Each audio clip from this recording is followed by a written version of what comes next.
Are you ready? Are you ready? It's time for Effingham Hearts football on your home for local sports, 97.9 XFM. Let's go to the sideline for the pregame show. Good evening, everybody, and welcome to Charleston High School, the home of the Trojans, for Apollo Conference football action on a Friday night here on 97.9 XFM. I'm Greg Sapp, Dustin White by my side. C.J. Schmidt up top taking care of things, and, of course, Gail Warner back at the studios making sure that we stay on the air. And between the four of us, we'll bring you the action tonight between the Effingham Hearts and the Charleston Trojans. Interesting situation. Effingham comes into the game 0-2. Charleston is 1-1. But the win was due to forfeit. They lost last week to Lincoln 14-6. Lincoln's off to a 2-0 start for the first time since, I believe, 2013. 2003. Yeah, 2003. 2003. I knew I hadn't gone back far enough. Thank you. 2003. So that is in itself pretty significant for the Railers. But as far as these two teams, one win between them, and they've each played two games, something has to give here. Well, Effingham trying to get off the schneid. They haven't been 0-2 for quite some time, and you know, it's been tough going. The teams they have played early on have been great. There's no question about that. St. Teresa and Mahomet. I think you're going to see both of those teams having fine seasons by the time it's all said and done. But two losses are two losses, and you get a third one to start the season, and you're looking at a situation where you really don't feel like you can afford to lose again. And when you look at the teams Effingham's got left to play, you want to have a playoff game. You don't want to have to go 6-0 against any stretch of those teams. So that brings us to this game here tonight in Charleston. Yeah, you said that well. It is rare anymore that a 5-4 team makes the playoffs. There are still some, but they get a whole lot of points. And that's why it's incumbent upon the Hearts to win and win soon and win a lot. And that's certainly easier said than done. We again have talked about the lack of experience that this Hearts team has, but they're certainly getting on-the-job training, and hopefully that's going to pay off tonight. Yeah, at a certain point, coaches will not allow you to keep talking about lack of experience because they have played games. You know, they've played a couple of games against stiff competition, and hopefully some lessons have been taken away from that. The good news that you can take away from an 0-2 stretch is that, as far as I know, everybody's relatively healthy, and so you're getting those reps, and you're getting those guys out there on the field, getting a feel for the varsity game, and you just got to hope that at some point the dividends start to come in from all that. Charleston is without their varsity coach. Yeah, they are not going to have Jerry Payne here tonight, and that's for undisclosed reasons, and these days you know what those undisclosed reasons usually are. So he's unavailable, but in his stead is Tyler Hanner, and if that name sounds familiar, that's because he used to be the varsity coach at Charleston. So he'll step in and serve as the varsity coach for tonight's game. Also was unavailable last week, Jerry was, as I understand it. So we'll see what happens with that tonight. Hearts, as far as we know, fully healthy, coaching staff, kids, good to go, and so that bodes well. But you're on the road, and that's never an easy chore. So it's going to be interesting to see how this one all shakes out. Dustin reminds me that during the pregame, they are going to pause for a moment of silence in recognition of the fact that tomorrow is the 20th anniversary of 9/11, and so everybody is trying to make sure that that very significant date is recognized appropriately. So that's going to occur sometime here during the pregame show. With that said, Gail, let's go ahead and take a break. More pregame information here in a moment on 97.9 XFM. Come see all the redesigned Chevrolet and Toyota models at Dan Heck Chevrolet Toyota, located south Route 45 here in Effingham, or at danheck.com. Evergreen Nursing and Rehabilitation Center wishes area teams the best seasons ever. Evergreen has rehab to home suites for short-term rehab following hospitalization. They offer physical, occupational, and speech therapy. Go to Facebook at Evergreen Nursing Rehab for more information. This is the Dan Heck Chevrolet Toyota pregame show. Dan Heck Chevrolet Toyota, your complete transportation headquarters since 1958. Back at Charleston again to recap, each of these teams has not won a lot in the first 2 weeks. The Hearts haven't won at all. In their opener, they fell 42-7 at Decatur to St. Teresa. Then last week they lost their home opener, their conference opener, to Mahomet Seymour 37-7. Charleston again won their first game by forfeit as Robinson was COVIDed out of the game, so Charleston was credited with the win. Then this past week, Charleston lost to Lincoln 14-6. So you're saying forfeit and 6 points on one side, 7 points in each of their first two games on the other side. So whoever plays a great defensive game tonight ought to stand pretty good chance of winning. Or whichever team can find a rhythm offensively. Effingham just so far hasn't been able to throw the ball, and that's not a criticism of the quarterback Tanner Pontius, of course, but more than anything, they're still getting protection figured out. He hasn't had a lot of time to throw. If they can set that up, if they can get him some time to make some throws, I have every bit of confidence that he can do it, and if they can diversify their offense a little bit, maybe they can get some points on the board. The hope is that will, the blocking that is needed to give Pontius time to throw has also been a problem for their running backs. Although Westendorf's had some success, John Westendorf, there would be a lot more room for success if he had a bigger hole to drive through. Yeah, I mean, we're learning how important line play is, and then I'm not calling out the line. I don't want to sound critical. It's just a lot of new guys. You know, a lot of guys with not a lot of experience on line. And I think what we have seen throughout the years is that while Effingham has had some very skilled players, they have also had some really big, talented, and experienced kids on the line. And that really pays dividends. It really makes the rest of those guys look good.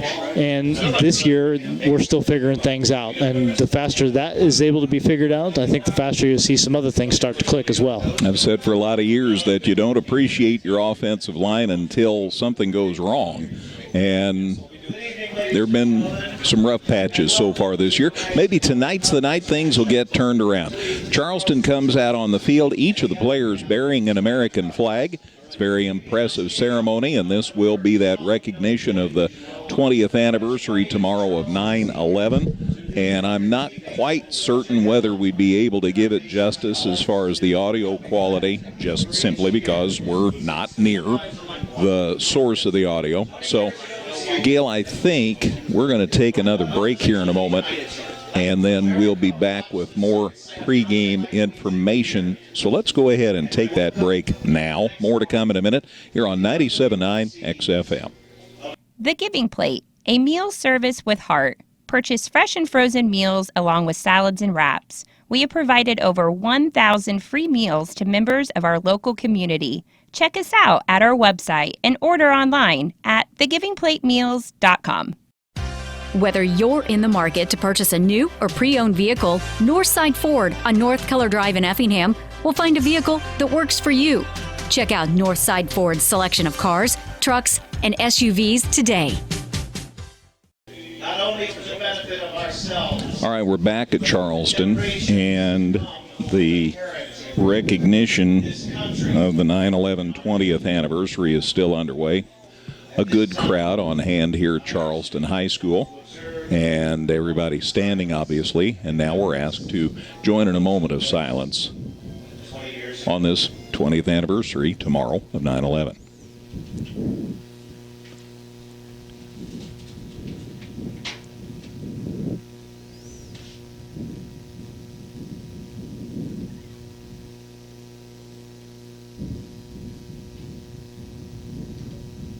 So, okay, we have concluded the moment of silence. And now the marching Trojans, who are just below us, are going to share the national anthem, so we ought to be able to hear this very well. So let's honor America with our national anthem.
national anthem and a nice ceremony here at Charleston High School, again to mark the 20th anniversary of 9/11. The players who are carrying flags are going to now be escorted or carry the flags off the field. So a nice ceremony here again at Charleston. A reminder that there are a couple of things going on in Effingham over this next couple of days. If you're going to go downtown tomorrow night for the cruise night activities, a reminder that at 3:30 tomorrow afternoon downtown, they are going to have a moment of silence because tomorrow is 9/11. And then on Sunday, of course, the celebration, the observance of 20 years for the cross at the Crossroads in Effingham. That event starts at 3 o'clock, and it'll start with a sharing of the history of the cross and a prayer from Reverend Roger Marshall, former pastor at First Baptist Church. Roger retired as pastor, still doing a lot of preaching, but retired as pastor. He is going to present that firsthand because he's been on the crossboard since the beginning, and so that'll be a special time. Good music and a lot of fun. So that's coming up Sunday afternoon out at the Crossroads. So a lot of ways that the community is commemorating 9/11. So keep those items in mind. Gosh, is two of many activities going on this weekend, and of course the Back the Blue event underway tonight. Now outdoors outside the Thelma Keller Convention Center. So plenty to enjoy as we honor America. And all those who served heroically and are still serving heroically today. Effingham's at Charleston tonight. The other games, Lincoln's at Jerseyville, Mount Zion's at Mahomet Seymour, Taylorville is at Mattoon. Of course, that game's being played at Eastern because Mattoon is getting a new field. And so that game is being played at O'Brien Stadium tonight. In addition, Newton's at Casey Westfield tonight. That could be a fun one. Cumberland, which was rated number 6 in the state this week in 1A, is at Arthur Lovington Atwood Hammond. Vandalia's at Carlisle. Shelbyville at Clinton. Flora is at El Dorado. And Olney Richland County at Bridgeport Red Hill. Those are the other matchups in our region tonight. And we'll do our best to get you some scores. Gail will be checking every place there is to check to come up with some scores for us during our halftime show. So, Dustin, it would be cool to get out to a good start.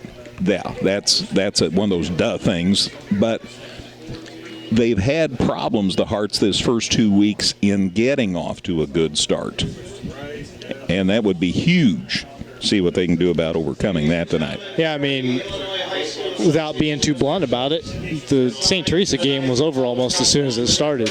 And Mahomet, it was a little different. That game, Effingham fought pretty well for the first half, but just couldn't get anything going offensively. And eventually that caught up to them, right? Defense having to work hard, and you can only keep a good team off the scoreboard for so long.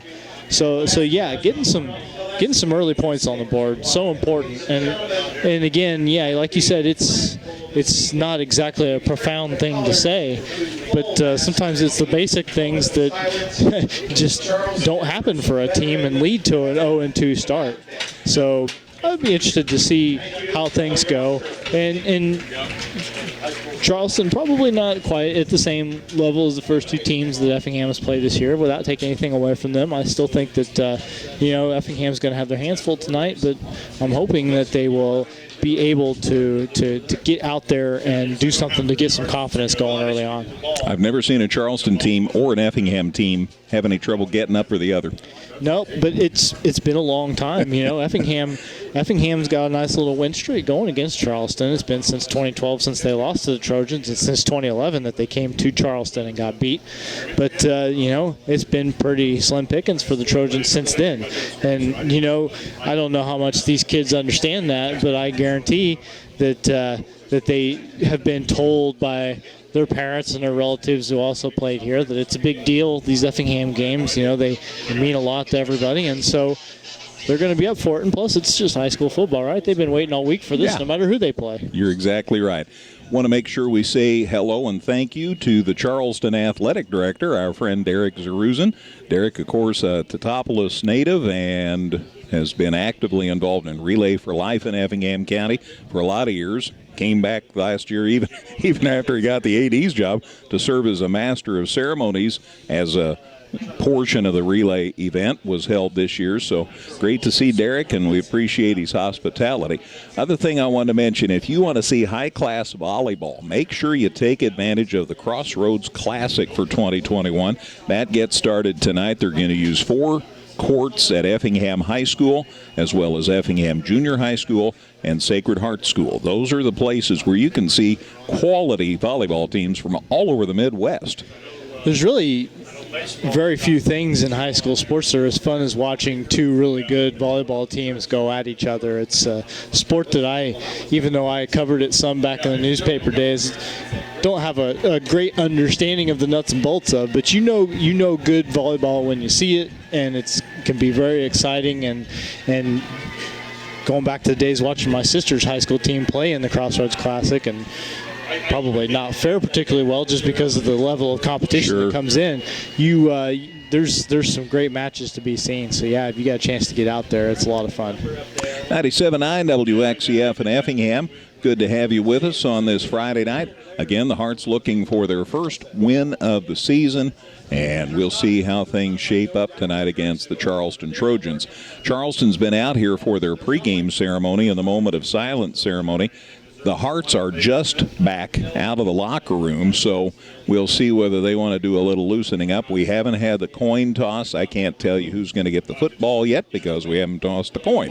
So all of that is still to come. So obviously a little later start tonight than usual. So Gail, if you don't mind, let's take another break. Back with pregame and hopefully tonight's action. Just a moment here on 97.9 XFM. Local, secure, enduring, and more convenient than ever, Washington Savings Bank is located in Effingham, Mattoon, and anywhere you are with their 24/7 virtual branch. Member FDIC. Come see all the redesigned Chevrolet and Toyota models at Dan Heck Chevrolet Toyota, located south Route 45 here in Effingham, or at danheck.com.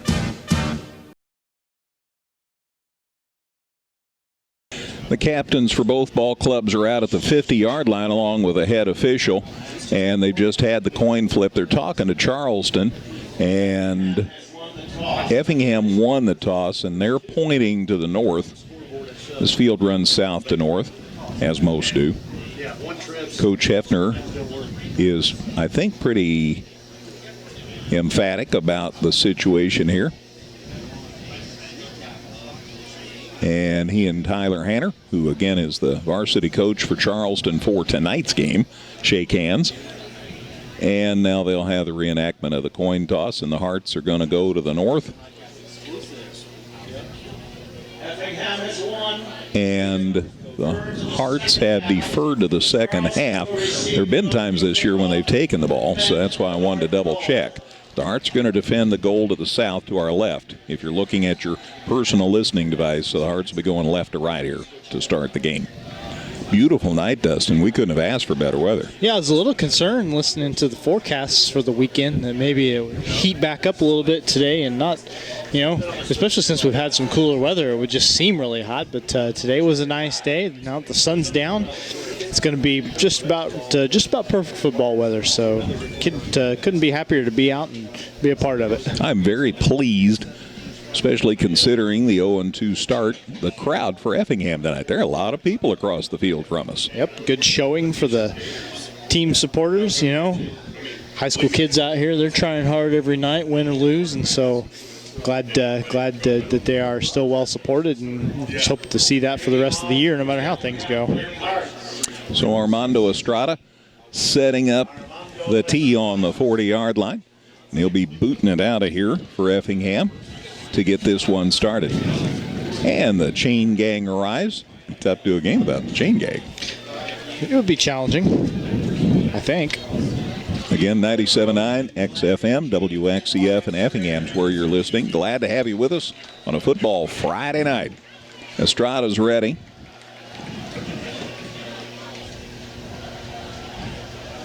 Getting suitably motivated. I thought I heard the whistle, but maybe not. Guess not. Everything's taking There's just a the beat whistle. longer. All right, Armando puts a foot into it and nails it drives it inside the 5. It hits on the bounce, and Charleston's going to return it from there. They come to the near sideline, and Castillo takes the return, or not Castillo, I'll pick a number up for you in a minute. The return man, though, for Charleston was Wyatt Strader, and he was taken out of bounds by Damon Calber. So Damon Calber on the special teams tackle. And Charleston will set up shop at their own 33-yard line. 32-yard return for Strader, who, he took that kick, and his first step back was right on the goal line. So from the shotgun, a pass play. The pass is complete out on the far sideline, and a good defensive play. The ball was caught, but a nice job by Effingham of staying home, and the tackles made. The Hearts' Max Nelson comes up with the stop on the pass play out in the flats. King with the reception for the Trojans. So a gain of 3, 2nd and 7 here. Their quarterback, Jack Nelson, in the shotgun. There's the snap. There's a handoff, and the Hearts stay home well. And down he goes at about the line of scrimmage. Nice pursuit by Effingham, the ball carrier that time, Nate Schrader, and he is taken down for no gain. So that'll bring up 3rd down and about 6. It's not showing up on the scoreboard yet, but I'll bet it will. So 3rd and 6. Hearts so far 2 really good defensive plays. Again, Nelson from the shotgun, looking to throw. Here come the Hearts. He's scrambling, coming to the near side. The Hearts have him, and they wrap him up and take him down for a sack. Back about the 33, 32-yard line. Logan Heil leading the parade as Effingham does a wonderful job on this first defensive stand. They're going to be generous and mark it at the 34, but it's still a loss. And so it's 4th and 11, and obviously Charleston's going to be punted away. Yeah, by the time it's all said and done, 4 different Effingham players were bringing Nelson to the ground. So a nice first defensive stand by Effingham. Charleston will punt it away from around their 20-yard line. There's the kick. It almost got blocked. As it is, it gets away and hits right at the Hearts 30, then bounces at the 25 and comes back a yard. Hearts were back to keep an eye on it. John Westendorf just let it go. It'll be 1st and 10 for Effingham at their own 26-yard line. So from about the 34 of Charleston to the 26 of Effingham, about a 42-yard punt. 1st and 10 for the Hearts at their 26-yard line. And we'll see what Tanner Pontius can get going here in the Hearts' first possession of the night. There's the snap. He was up under center, by the way. Here's a handoff, a little off tackle. That's Westendorf. Nope, it's not. It's Keegan Baker. Keegan Baker gained to the 35, a gain of 3, and that'll bring up a 2nd and 7. So Keegan Baker gets the first carry of the evening. Just underway here at Charleston. Glad to have you with us. No score. Pontius going to stay up under center here on 2nd and a long 6. Checks off. Now here's the snap. He hands it off again. Baker, good blocking on the right side, and he gets it out across the 35-yard line, very near a first down. So good work by the right side of the line. And let's see if they call out the chain gang. Nope, there's the indication. First down, Hearts. So they get a 3 and out, Dustin, and then they get a first down their first possession, and this bodes well. Well, it's nice to see Keegan Baker get off to a good start, too. There hasn't always been a ton of running room for Keegan in early going, but he found a couple of holes here early, and hopefully that can continue. 8:55 left in the first quarter. Pontius up under center, looking to throw, checks off a receiver. There's the pass, and it is caught, and a gain out to the 45-yard line. Nice grab out there in the flats. Want to double check on my receiver. 45, Evan Weymouth. So Evan makes the grab. They take him right down at the 45-yard line. So they're about a yard and a half shy of a first down. good pass completion on first down. Getting Evan involved. I'm not sure we've called his name so far on this young season. Hearts bring Estrada wide, then bring him a little bit more toward the line. There's a nice block up the middle. Keegan Baker right up the middle to midfield, and that's another Effingham first down. Good hole right up the gut that time. Baker hit the hole, and a gain to midfield. So the Hearts with their second first down on this drive. 15 yards on 3 carries for Keegan early on. Hearts got the 3 and out on defense, their first possession, and now they're moving the ball offensively. Pontius has stayed up under center, moves a man up into the slot. Got another man in motion once that guy's set. That's Estrada. Instead, they run it up the gut to Baker, and boy, he got hammered, but he still gained yardage. Nice tackle by Charleston. Jack Nelson, who also plays defense as well as quarterback, a gain to 46. It's a gain of 4, and it's 2nd and 6. So right from midfield, gain of 4 to the 46. 2nd and 6 here for the Hearts. Effingham's first possession of the night. Next week, the Hearts are back home. It's been home, away, home, away. Now it's going to be home next week. Home to Mattoon. 7 o'clock next Friday night. We'll look forward to seeing you there. This time, Pontius in the shotgun. There's the snap. He hands it off to Baker, and boy, Charleston was waiting. That didn't work. Yep, Xavion Johnson-Mitchell got in the backfield, number 23, and Baker able to somehow get himself up to the 45-yard line and pick up 1, but not much to do there for Keegan. So a gain to the 45 of Charleston. And we'll see what happens here. 6:39 left in this first quarter. Nice sustained drive here for Effingham.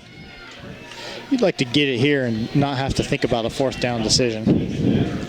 Pontius again in the shotgun, rolls to the far side. There's the throw. He's got a man, and he overthrew him. Estrada was out there deep to the far side of the field, and Pontius was on the move.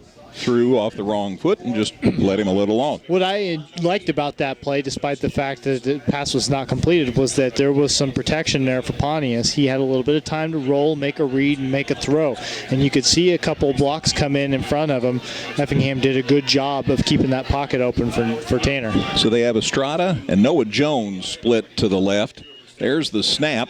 Pontius goes to the left. There's the throw. It is caught, and Estrada has the first down. Now the ball's loose.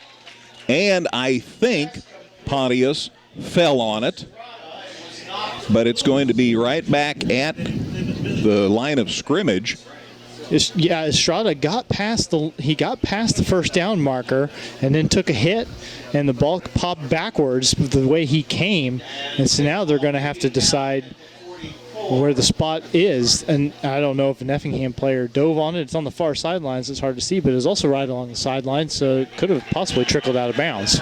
And Coach Hefner out to talk to the officials. They talk it over, and we have 4th down. Oh, that was 4th down. Yeah, that was 4th down. So Effingham must have recovered it, because if he'd fumbled it and it had rolled out of bounds, I don't know.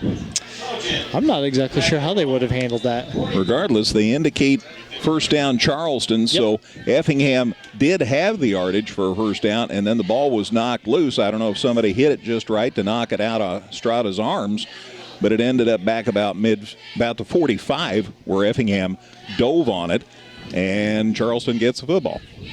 So that's the end of what was a promising drive. See if the Hearts defense can be up to the task again. There's a snap. Nelson from the shotgun, taking a lot of time. Still taking a lot of time. Throws. He's got a man down here, and it falls incomplete. The intended receiver was number 25, Wyatt Strader. We've seen him going after the football earlier tonight. Incomplete pass stops the clock with 5:56 left in the first quarter. No score here at Charleston. So that'll bring up a 2nd and 10. It is a situation where Nelson had an awful lot of time that time, but the Hearts have tried to keep him on the run. Here's the snap. They run the ball this time. They run it off tackle. And now that was the fake. Instead, Nelson kept the football. The quarterback took it up the middle, and he's into Effingham territory. They'll spot the football at the Effingham 47. That'll bring up a third and about a yard and a half. So knocking on the door of the Hearts 47, 46-yard line. So a big third down play here, no doubt. From the shotgun, there's the snap. Nelson hands it off. Charleston gets the first down, but not much. But he did get enough, and that's the bottom line. He's got the first down by about a yard to the 44. Johnson Mitchell taking the carry that time and needed to get out across the 45-yard line and gets to the 44. So picked up 3 when he needed a couple. Xavion Johnson Mitchell. Johnson Mitchell. The running back for the Trojans. Gets the first down to the 44 and a new set of downs here for the Trojans. 5:07 to go. First quarter of this scoreless game. There's the snap. Nelson throws out here in the flats. The catch is made. The Hearts taking down real close to a face mask, but he got his hands off in time.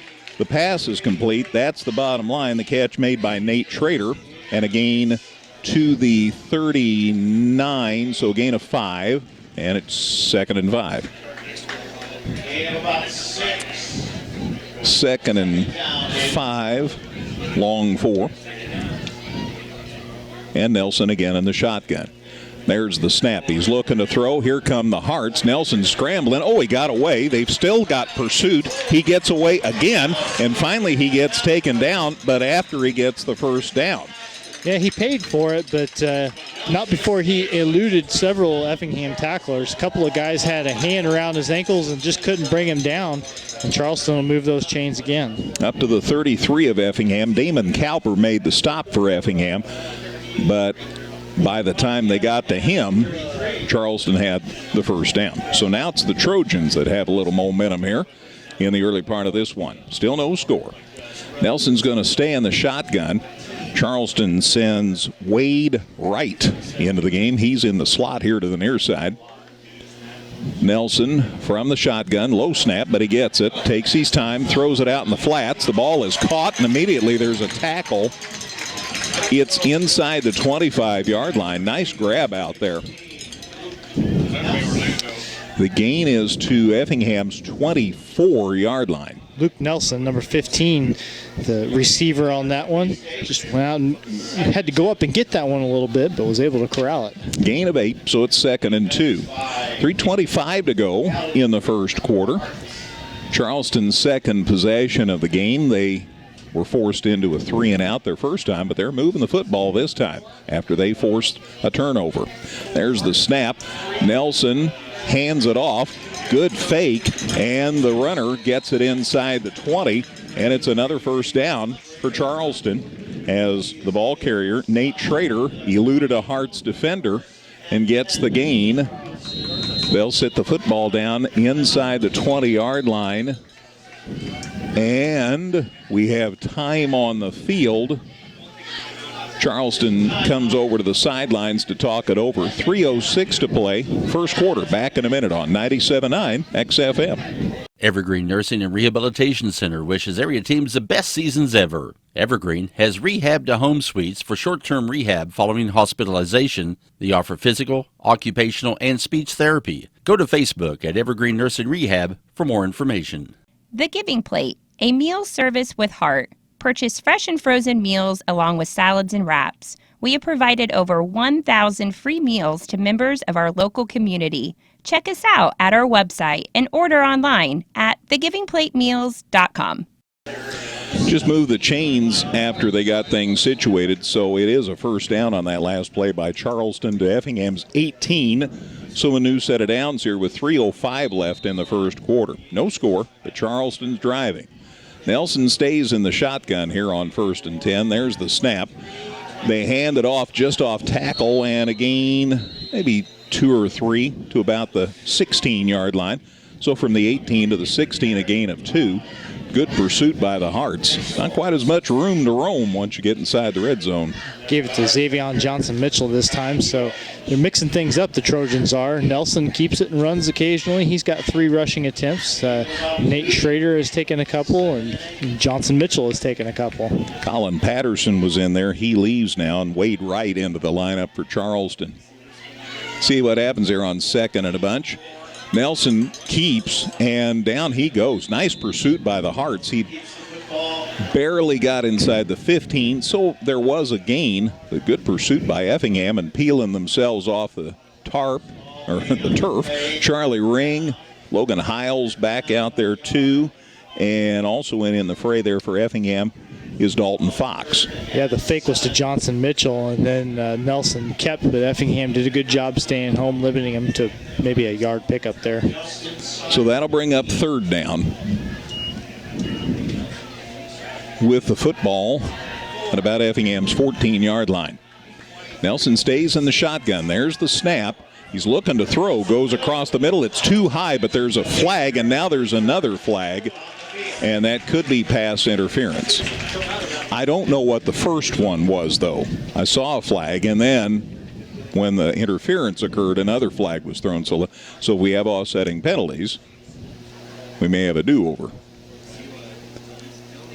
Officials talk it over at the middle of the field. See what the referee tells us here.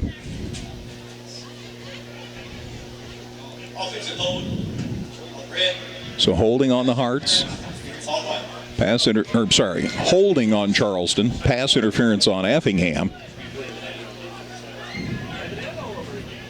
So here we go again. So the hold occurred, then the pass interference, each team with a penalty, and so it's a do-over. Still third down. Ball again just inside the 15-yard line of Effingham. Nelson talks it over. Obviously, third down on this drive. Big play here. Nelson gets the snap, looking to throw. Here come the Hearts. Throw across the middle. It is over the intended receiver's head, incomplete. That'll bring up fourth down. Yeah, I think he had a man open there in the end zone, but threw it over his head. So Effingham will have to stand tall one more time on fourth down here, but get to the fourth down. That's half the battle. Minute 37 left as the clock stops here on the incompletion. Minute 37 left in the first quarter. Still no score here at Charleston, and they look to be setting up for a field goal. Yep. So it looks like about a 32-yard field goal attempt coming up here for Connor Woodley, the senior kicker for Charleston. Yeah, ball be planted on the 22, so a 32-yard attempt here. There's the snap, there's the placement, there's the kick. It's up, and it is no good. He hooked it to the left. So the Hearts defense does the job. They force the field goal attempt, and that's hooked to the left. So no score, and they'll kick away to Effingham. Minute 33 to go, first quarter. No score here at Charleston on 97.9 XFM. Whether you're in the market to purchase a new or pre-owned vehicle, Northside Ford on North Color Drive in Effingham will find a vehicle that works for you. Check out Northside Ford's selection of cars, trucks, and SUVs today. Local, secure, enduring, and more convenient than ever, Washington Savings Bank is located in Effingham, Mattoon, and anywhere you are with their 24/7 virtual branch. Member FDIC. So after the field goal was no good, the Hearts get the ball 1st and 10 at their 20. And that's where they set it up, and John Westendorf gains 5 on the first play from scrimmage. So it's 2nd and 5 here for the Hearts. No score again. Charleston missed a field goal attempt. Westendorf goes to the far side, now turns it up. He has the first down. He's out near the 35-yard line. Just a couple of good runs here for Westendorf. And I tell you what, Dustin, if you can get Westendorf and Baker both churning up some yardage, that's going to bode well for Effingham. Yeah, these are the first couple of carries of the night for John. And two runs, first down. Gain to the 34. New set of downs. We're under a minute to go in the first quarter. Pontius looking to throw. Going deep. He's got a man there. Can he outrun the defender? He can't outrun the ball. Ball falls well shy of the intended receiver. Incomplete. Intended receiver was Caden Walls. And again, he got overthrown. Clock stops with 51 seconds left. And it'll be 2nd and 10. But why not on first down? See what you can do. Yeah, got plenty of air underneath it. Ball didn't have a real tight spiral to it, but plenty of distance. In fact, too much, as it turns out. Nice defense by the Charleston man, too. He stayed with Wall step for step. 2nd and 10. Here's the handoff this time. Westendorf falls out across the 35, so a short gain to the 36, gain of 2, and it'll be 3rd and 8. So 3rd and 8. See what the Hearts come up with here. Potty is back from the sideline. He's done that this season. Runs over to the sideline, checks with Coach Hefner on the play. Brett's told us he calls the offense. Only 2 wide receivers in, but passing situation.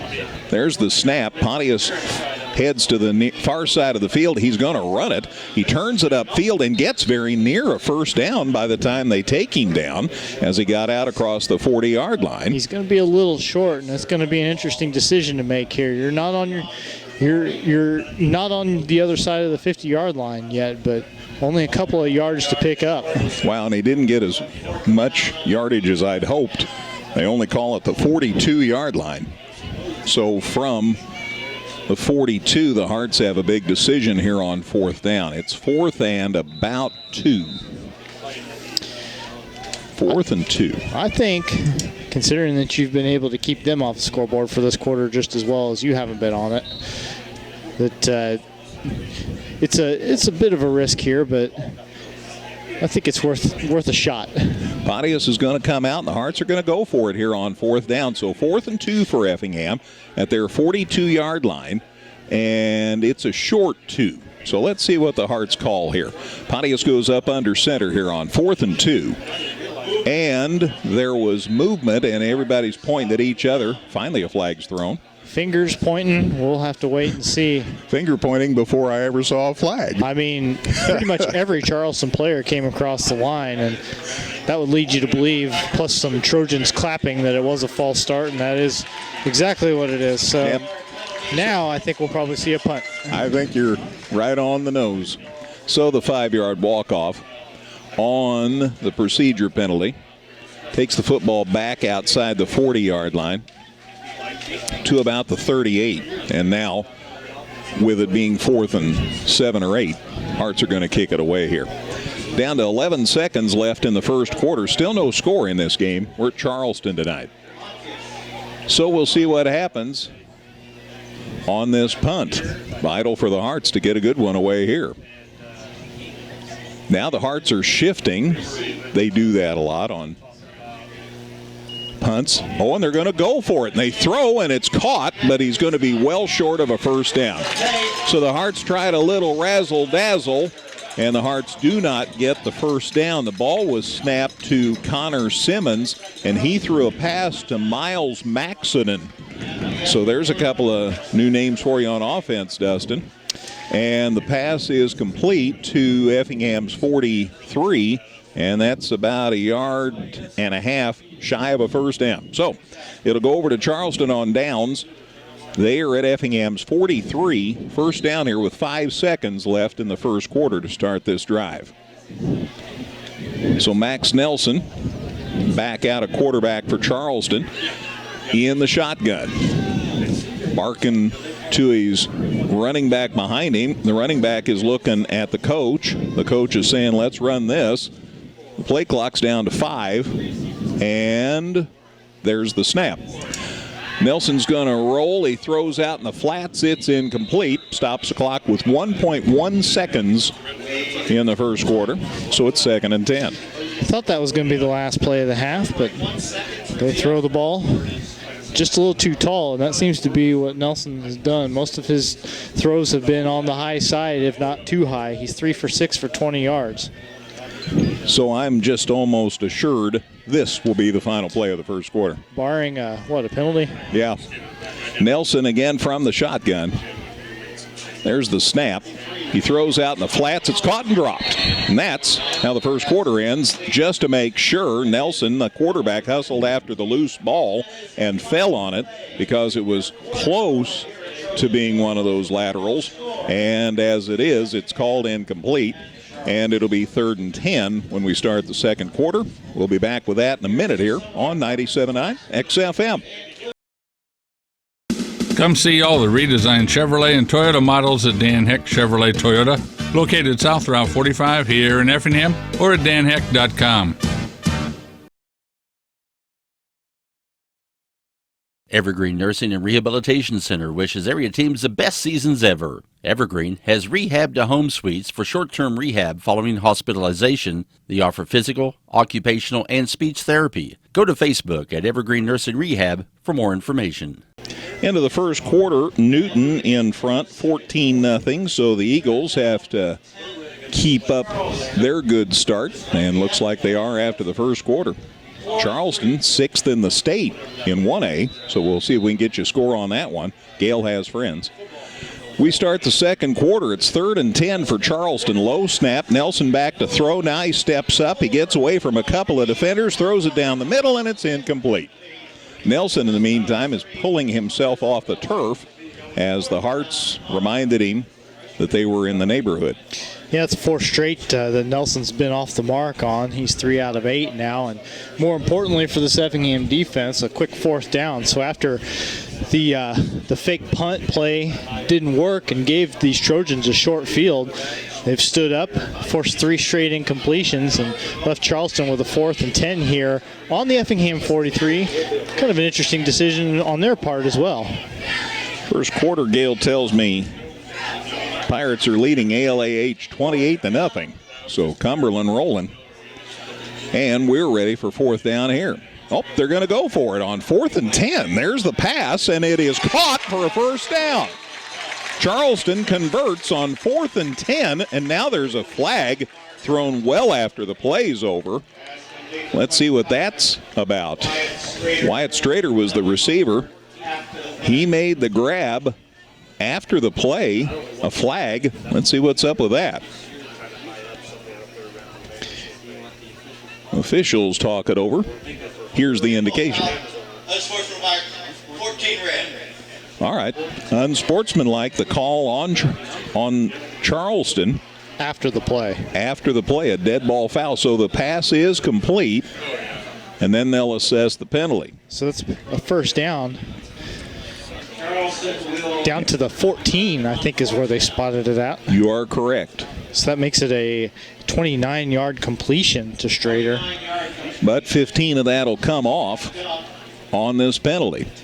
They'll walk it from the 14 back out to the 29. But it's first down for Charleston.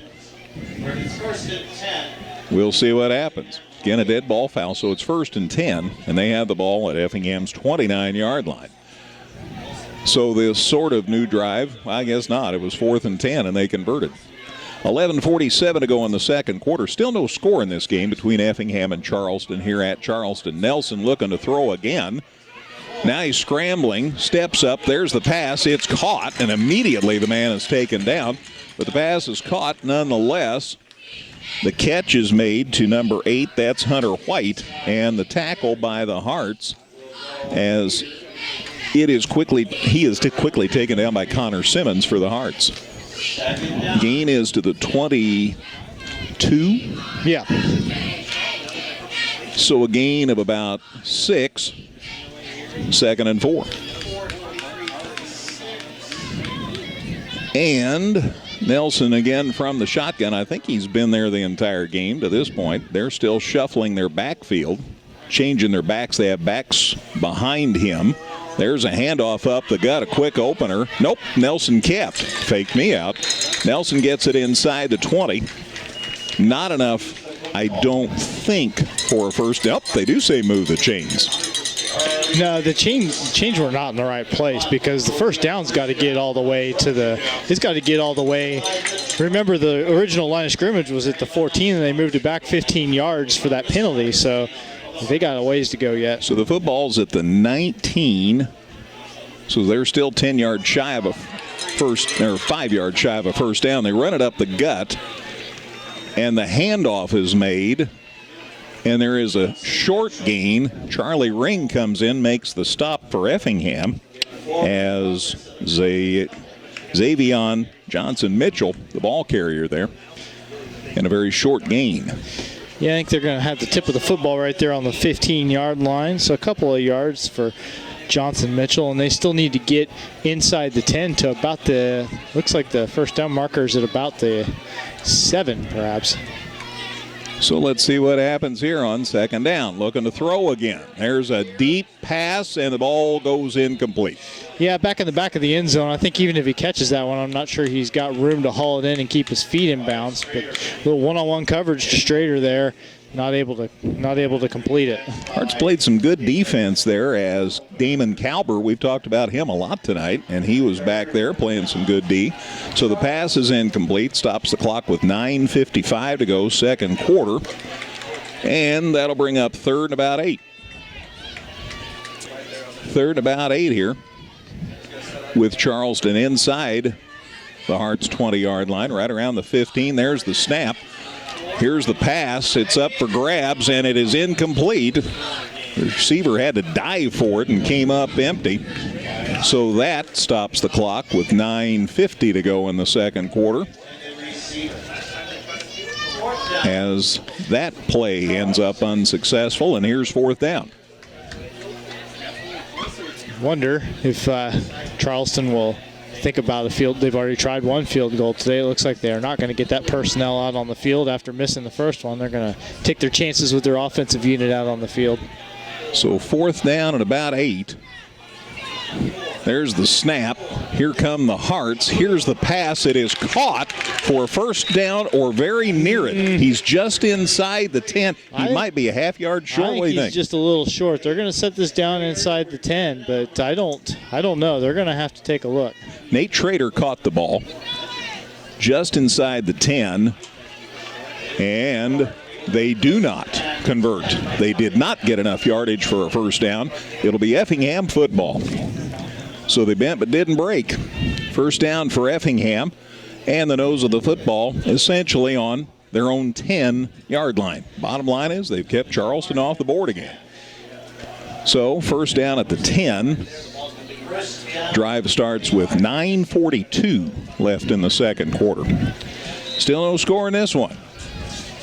Pontius up under center here on first down and 10. He gives it to the deep back, and a pretty good gain out near the 15-yard line. Excuse me. So good gain on first down. That's Keegan Baker. And a gain from the 10 to the 15. Gain of 5, and it's 2nd and 5.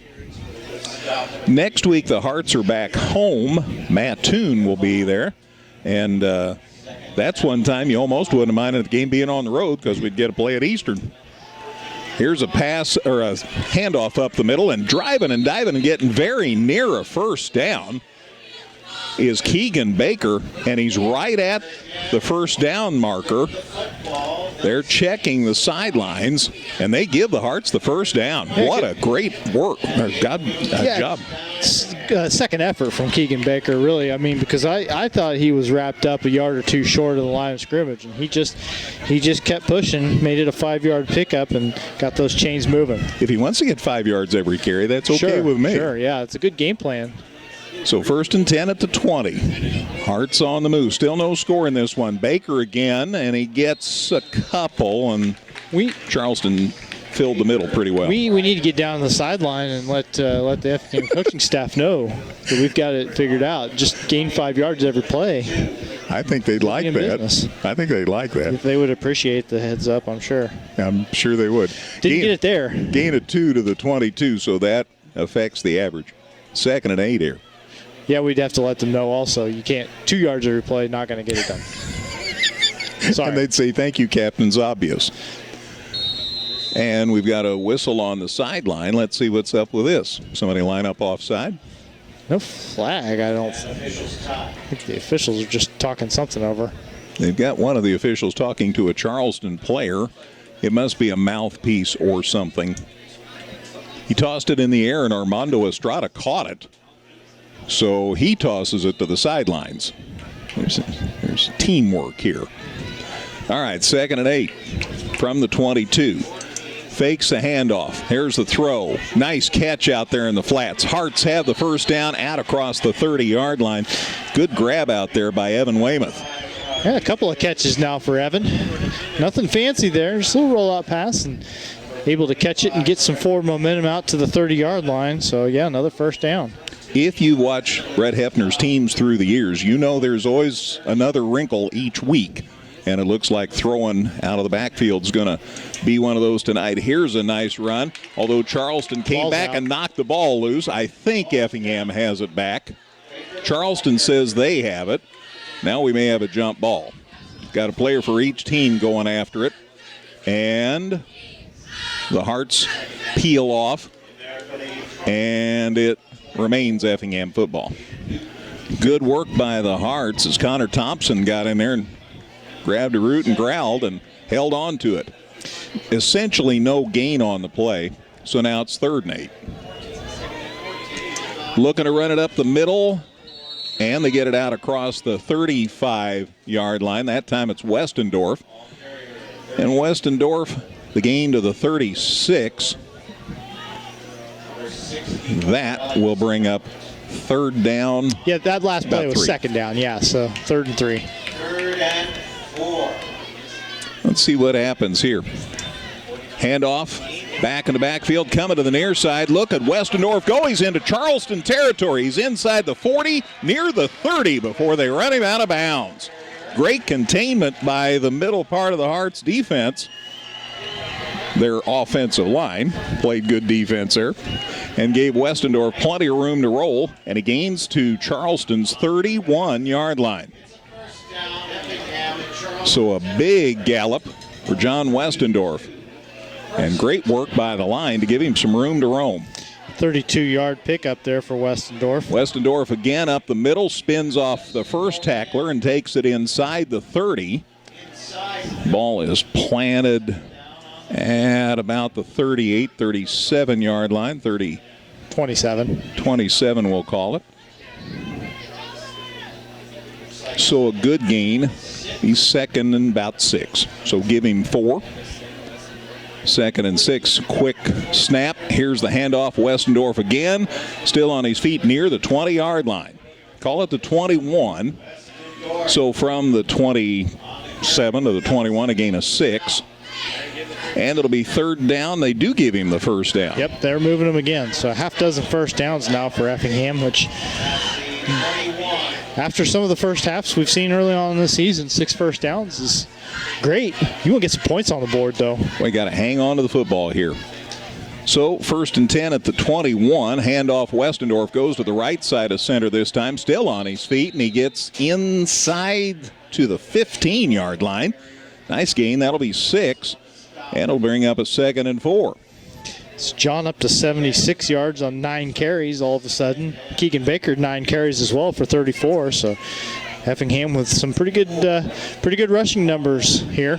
And again, get on the board. That's all we need. And it's making it tough for Charleston to know who to key on. Quick snap. Westendorf up the gut this time. Ooh. Somebody lost their helmet. That's how much contact there was. A Charleston player right at the line of scrimmage. Meanwhile, Westendorf got it to the 13, Dustin. Like I saw Chase Kiefer for Effingham putting his helmet back on. Now he's coming off the field. It's getting spirited. So he checks out, and checking in for Effingham, number 53, that's Blake Bushu. No score, 5:18 to go, 2nd quarter here at Charleston. The Hearts driving. They have the ball to the Charleston 13-yard line. 3rd down. Here's the snap. Handoff. Westendorf, left side of center, still on his feet near the goal line. Is he in?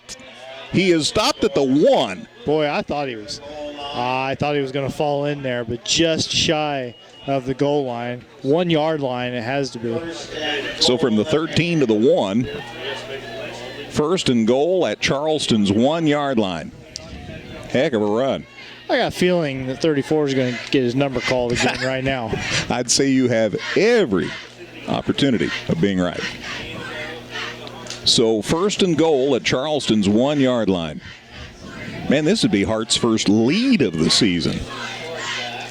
Much less have a shot at a win. Oh, and they stopped Westendorf that time. Drove him back a yard or two to this 2 or 3 yard line. Great pursuit by Charleston. The entire middle part of their line got there. Back to 2, it looks like to me. So loss of 1. So it's 2nd and goal at the 2 now. Hearts, Charleston, no score. 4:35 left in the second quarter here at Charleston. Charleston's 1-1. The one was that they won was a forfeit. Hearts are 0-2, so something has to give here. Pontius decides to just drive in there, and he's near the goal line, and there's the signal, touchdown Effingham. Tanner Pontius took it in from the 2, and Hearts take a 6-0 lead. Score came with 4:16 left in the second quarter, and Hearts have their first lead of the season. They'll try for the extra point now. Ozzie Angel is going to kick the extra point here. There's the snap, the placement, the kick looks up, looks good to me. The officials agree, and the Hearts take a 7-0 lead with 4:16 left in the second quarter. Back with a kickoff in a minute on 97.9 XFM. The Giving Plate, a meal service with heart. Purchase fresh and frozen meals along with salads and wraps. We have provided over 1,000 free meals to members of our local community. Check us out at our website and order online at thegivingplatemeals.com. Whether you're in the market to purchase a new or pre-owned vehicle, Northside Ford on North Color Drive in Effingham will find a vehicle that works for you. Check out Northside Ford's selection of cars, trucks, and SUVs today. Tremendous scoring drive. 14 plays, 90 yards, Dustin tells me. 5:26 in that drive. Highlighted by the 2-yard touchdown run by quarterback Tanner Pontius. Ozzie Angel's kick was good, and the Hearts are in front 7-0 with 4:16 remaining in the second quarter. There's the kickoff, and it goes out of bounds inside the 10, and they'll bring it back to set it up, see what Charleston can do here now. They've had some success, but boy, Dustin, it's about just all been through the air. Effingham's been able to even limit that as of late. Keep some of the completions from coming in. Jack Nelson 6 for 13 for 61 yards. That kick does go out of bounds, so Charleston's going to get it to 35, and they've got 4:16 to work with here, so Effingham's defense is going to have one more job to do here before halftime. Yeah, you want to have that lead headed to the locker room here. Ball kicked out of bounds, so the penalty assessed.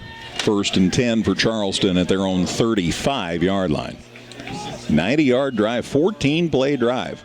They fake a handoff. Nelson, the quarterback, keeps, and they slough him right about the line of scrimmage. Yeah, Nelson kept looking like he had something else in mind, but it wasn't materializing in front of him if he wanted to hand to somebody. But bottom line is, by the time he decided to turn upfield and go, there wasn't much room left, and did get it out over the line of scrimmage. We could generously call that a yard. Nothing like a touchdown to fire up your defense.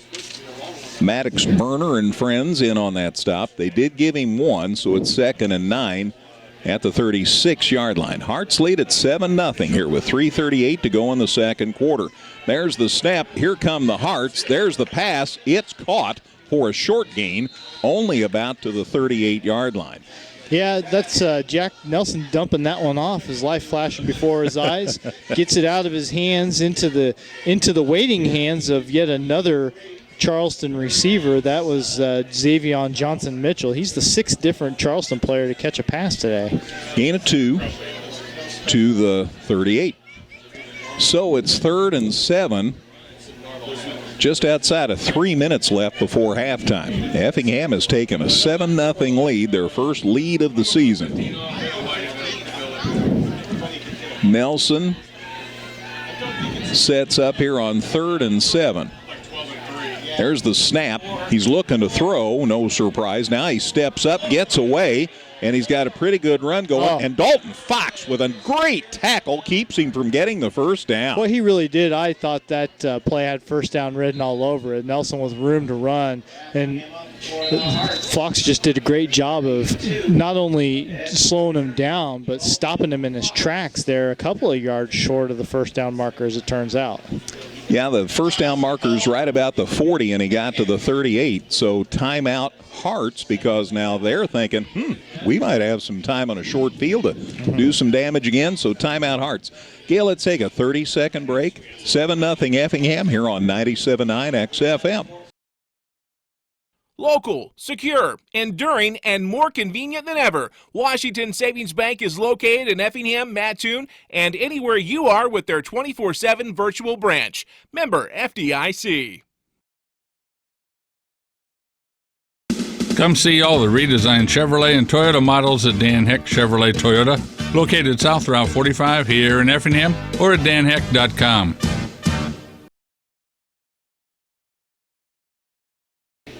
Quick timeout called. Hearts can maybe get the ball in great field position here if they can execute a stop here on fourth down. Well, not only that, but they're going to get it first in the second half. So, you really, you'd like to get it back in your hands here and see about getting a second score on the board before the break, and then come back out and get the ball first. Man, dare to dream. A lot of work left to do before we get to that point, but that's the idea. Still going to have a fourth down stop to come up with. We'll remind you, a doubleheader of NASCAR tomorrow on KJ Country. The Xfinity race for the weekend at 1 o'clock. The Cup races at 5. Both the races this weekend tomorrow on the anniversary of 9/11. Nelson's going to go up under center here on fourth down and 2. Lots of receivers out there. And now he looks up, calls time. So they wanted to maybe look at the Hearts defense, and now they call time. So, Gail, let's take another 30-second break. More to come in a minute. 2.5 to go before halftime. It's Effingham 7, Charleston nothing on 97.9 XFM. Evergreen Nursing and Rehabilitation Center wishes area teams the best seasons ever. Evergreen has rehab to home suites for short-term rehab following hospitalization. They offer physical, occupational, and speech therapy. Go to Facebook at Evergreen Nursing Rehab for more information. The Giving Plate, a meal service with heart. Purchase fresh and frozen meals along with salads and wraps. We have provided over 1,000 free meals to members of our local community. Check us out at our website and order online at thegivingplatemeals.com. Yeah, that time Charleston called the timeout. I think they wanted to see what the Hearts had in mind defensively, and so they called the timeout now, and they'll decide what they want to do. They are the ones that have the 4th and 2, and they are still in their end of the field. It's at the 43, so I think surely to goodness you're going to punt. Yeah, it didn't even go with a hard snap count, really, trying to get that offsides penalty. So they called the timeout, and I don't know. They still seem to have the same personnel out, but not under center anymore, but in the shotgun. So they're going to go for it. There's the handoff. They run it and they stop him. Ooh. The tackle pulled him forward, so I'm not sure that they might not have gotten the first down. Yeah, I think that maybe they threw the ball carrier, Nate Schrader, across the first down marker, and they sure did. So the Trojans eke out just enough yardage to keep this drive alive. So a new set of downs for the Trojans with 2:26 left before halftime. It's 7-0 Effingham here at Charleston. And let's see what Charleston does with a new set of downs. Nelson back to the shotgun. There's the snap. He's going to run. Now here's a pitch, and he pitched it behind his receiver, so he had to slow down. As it is, he still gets gained to the 48, 49-yard line. So decent yardage on first down. And he ran out of bounds, so that stops the clock with 2:10 left before halftime. Give him 3 to the 48, and it'll be 2nd and 7, long 7. Next week, the Hearts are home to Mattoon. Kickoff at 7. We'll see at Klosterman Field next Friday night. Nelson set. There's the snap, looking to throw. Here come the Hearts. Now Nelson doing a fancy dance. He throws it out here in the flats and incomplete, and that'll bring up 3rd down. Nelson got up awkwardly after that play. He took a hit at the end of the throw, and then he went back down to the turf, and he's getting his teammates to help him back up. If nothing else, a little shaken up on the play. Nice work by Logan Heil for Effingham, making his presence known. Eugenio Suarez, one of my favorite baseball names, homered for the Reds. They lead the Cardinals 1-0. How'd the Cubs do today? They were losing last I knew. It was like 6-1. They lost. I already knew the answer, Greg. I just wanted to make you say it. Okay. Yeah, the Cubs lost. Chris Bryant made his return to Wrigley today. Yeah, it was pretty cool. A lot of emotion involved there. There's the snap. Third down, looking to throw, going deep, and it's incomplete. He overthrew everybody. He overthrew the official. Everybody. It's incomplete. So that stops the clock with 1:57 to go before halftime and brings up fourth down and about 8, 7. And so it looks this time like they're going to punt. And Connor Woodley, who is their kicker, punter, K/P, back to boot it out of there for Charleston. He sets up at about the 35. Long time. Hearts don't jump. There's the snap. He takes a long time getting it away, but still got it away. It's a good kick. And it goes over the Hearts return man's head, and Charleston hustles down, gets the football, and stops it inside the 5-yard line. It's not. I don't know that it's going to matter. There's a penalty marker back where the kick was made, and they're gonna. I don't know. Effingham definitely ran into him. We'll see if it was enough. So it's at the 3 and half the distance. It's no. It'd be farther. No. Charleston's going to keep the football. Everything that happened after the roughing doesn't matter. They roughed the kicker, and that's a penalty on Effingham. Charleston's offense is back out on the field. It's a 15-yard penalty. The flag was thrown back about the 40. They set it down at the 38. So Charleston with the ball first and 10 at Effingham's 38-yard line, and a new set of downs, and now 1:48 left before halftime. Yeah, it's a tough break for Effingham. Big mistake to make there. Only their second penalty, but a huge one. Low snap and a whistle. Let's see what this one's about. It could have been delay of game. It was close. All right, procedure penalty on Charleston, so that's a 5-yard walk-off. So that'll move it back outside the 40 to Effingham's 44-yard line. Charleston's first penalty of the game. It's right now, dueling penalties. Not a lot of time running off the clock. Still 1:46 to go. This has been a long 3 minutes in this first half. So let's see what happens here. First and 15. There's the snap. Nelson looking to throw across the middle, and it is caught and dropped. It was off the hands. That's not fair, really, of me to say it that way. The intended receiver had to go high in the air. It went off his hands, but he made a heroic effort to get up for that ball. Not only did Strader have to leave his feet for that one, but he's got Effingham defenders coming from the front and the back to defend that. So he's thinking, if I do catch this, I'm going to get sandwiched after I make the catch. There's a lot to think about there. And again, the throw, a little too tall to handle. So second down and 15. Ball just outside the 43. Nelson comes to the near side with a pass, and it's incomplete. And Nelson took another shot. I'm going to look and see Effingham jersey that came through there, came running free. Edgar Castillo. Yep, 31. Edgar Castillo came through unblocked and just put him into the turf as he was throwing that ball. So that'll make it third and 15. Still 1:37 to go before halftime on the world's longest 3 minutes. And let's see what Charleston can do this time. Boy, that was a huge penalty that gave them another set of downs here a minute ago. They exchange offensive players. Wade Wright's back out there. Third and 15. Here's the snap. Looking to throw. Here come the Hearts. Oh, not a hold. There's a pass, and it's incomplete. Yeah, I mean, I'll tell you, and he still put a shot on again. Nelson took another shot at the end of that play. This time, Logan Heil coming through. And I got to agree with you. It looked like he was probably being held, but he still managed to get in there and put a body on him. The pass was incomplete, so none of it matters. But I'll tell you, I think Jack Nelson probably wishes that this this quarter would just go ahead and end. He's getting beat up out there. So it's 4th and 15. Ball again still around the Hearts' 43-yard line. They look to be punting again. Woodley ready. There's the kick. He dropped it. Now picks it up. Still got a kick away. And the Hearts may end up with this one. Oh, it hit a Hearts player, but he fell on it. Oh, my goodness. He had his back to the play. The ball bounced off of 21 for Effingham. That's Damon Calber down there.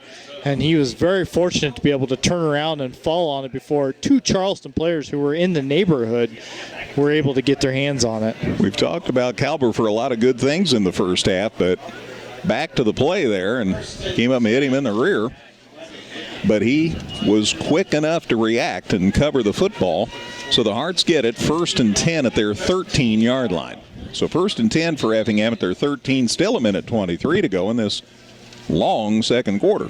And the Hearts still in front, 7-0 here at Charleston. Minute 23 to go before halftime as this drive starts. Up under center, Pontius the handoff to Keegan Baker. Still on his feet. Got it out across the 15-yard line. So it'll be second down. Charleston players slow to get up. Now he's back on his feet. Teammates came over to help. Let's see about the spot here. Call it the 17, gain of 4. Let's call it 2nd and 6 here at the 17. We're under a minute to go before halftime. 7-0 Effingham. Hearts scored at the end of a long drive with about 4 minutes left before halftime.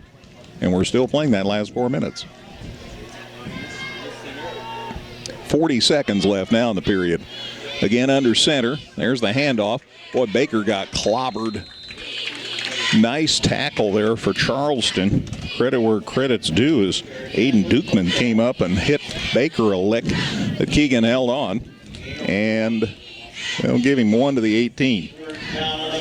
So it's 3rd down, but it's also about 15 seconds left. Let's see if the Hearts even run another play deep in their own territory. Doesn't seem like it. I think that's a wise decision. So the clock allowed to expire, and we come to halftime. So far, so good for the Hearts. At halftime, it is Effingham 7, Charleston nothing. I'll recap that scoring. Dustin has lots of stats. Gail's working on scores. All that on the way in a minute here on 97.9 XFM. Whether you're in the market to purchase a new or pre-owned vehicle, Northside Ford on North Color Drive in Effingham will find a vehicle that works for you. Check out Northside Ford's selection of cars, trucks, and SUVs today. Local, secure, enduring, and more convenient than ever, Washington Savings Bank is located in Effingham, Mattoon, and anywhere you are with their 24/7 virtual branch. Member FDIC. This is the Compass Advisory Group Halftime Show. For all of your insurance needs, contact Corey McDaniel at 347-9697.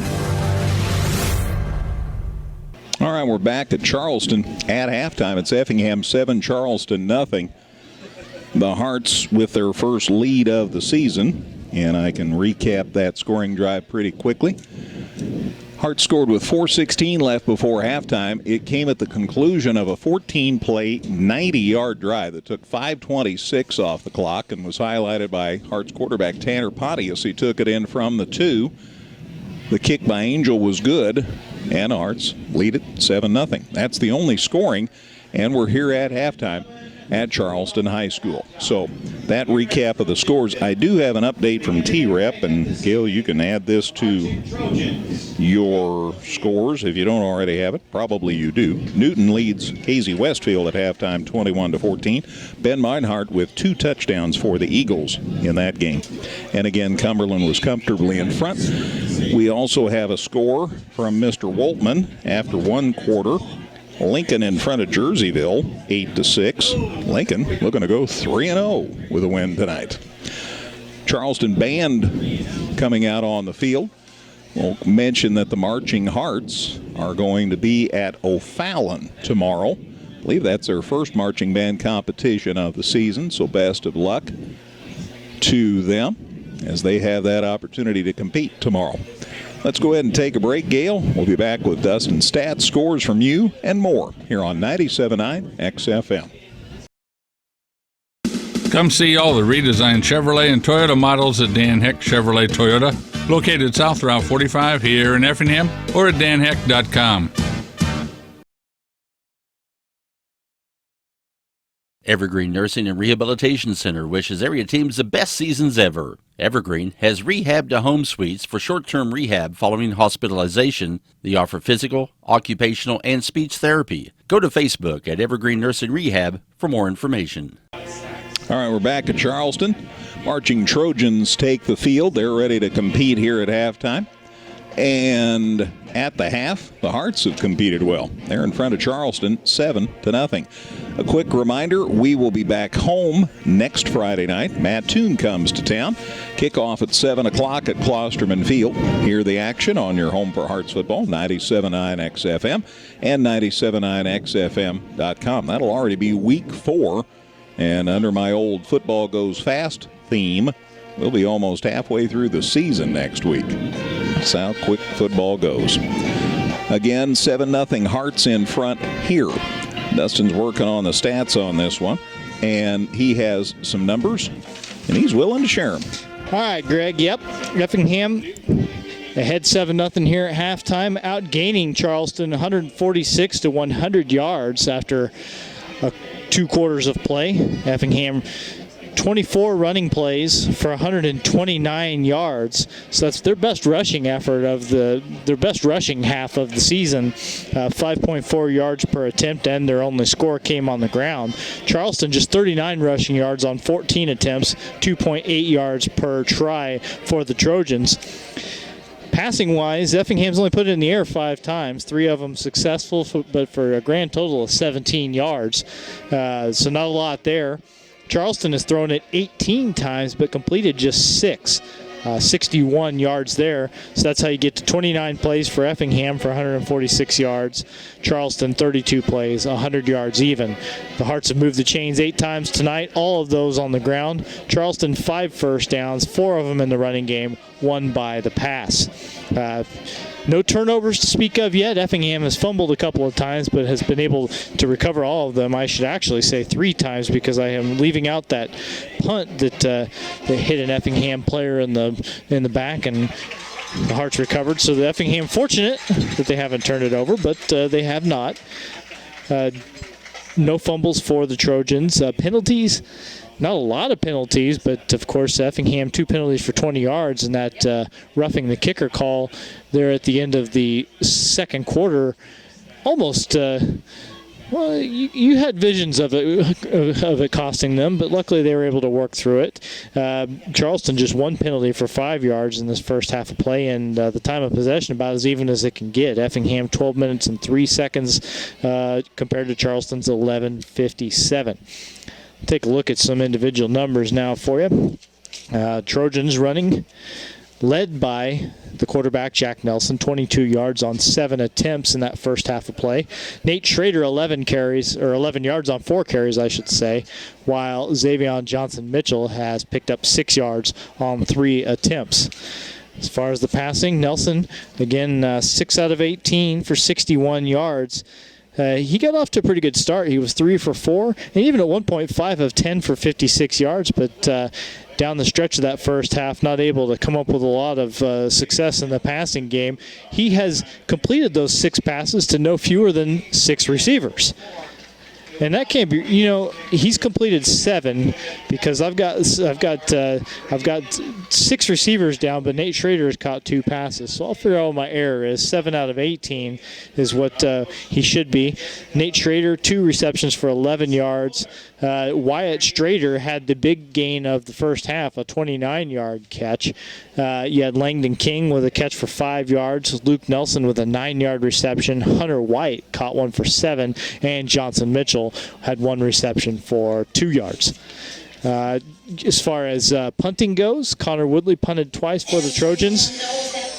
30-yard average, and it's easy to get a 30-yard average whenever you both of your punts were exactly 30 yards. So I didn't have any trouble figuring that one up, believe it or not. And Wyatt Strader also had 1 kickoff return for 32 yards. For Effingham, they got they got going as far as their running game in the first half, and Keegan Baker, got them off to a good start. He is not your high man rushing the ball. He's got 38 yards on 11 carries, but had a really good opening possession for this Effingham club and got them off on the right foot.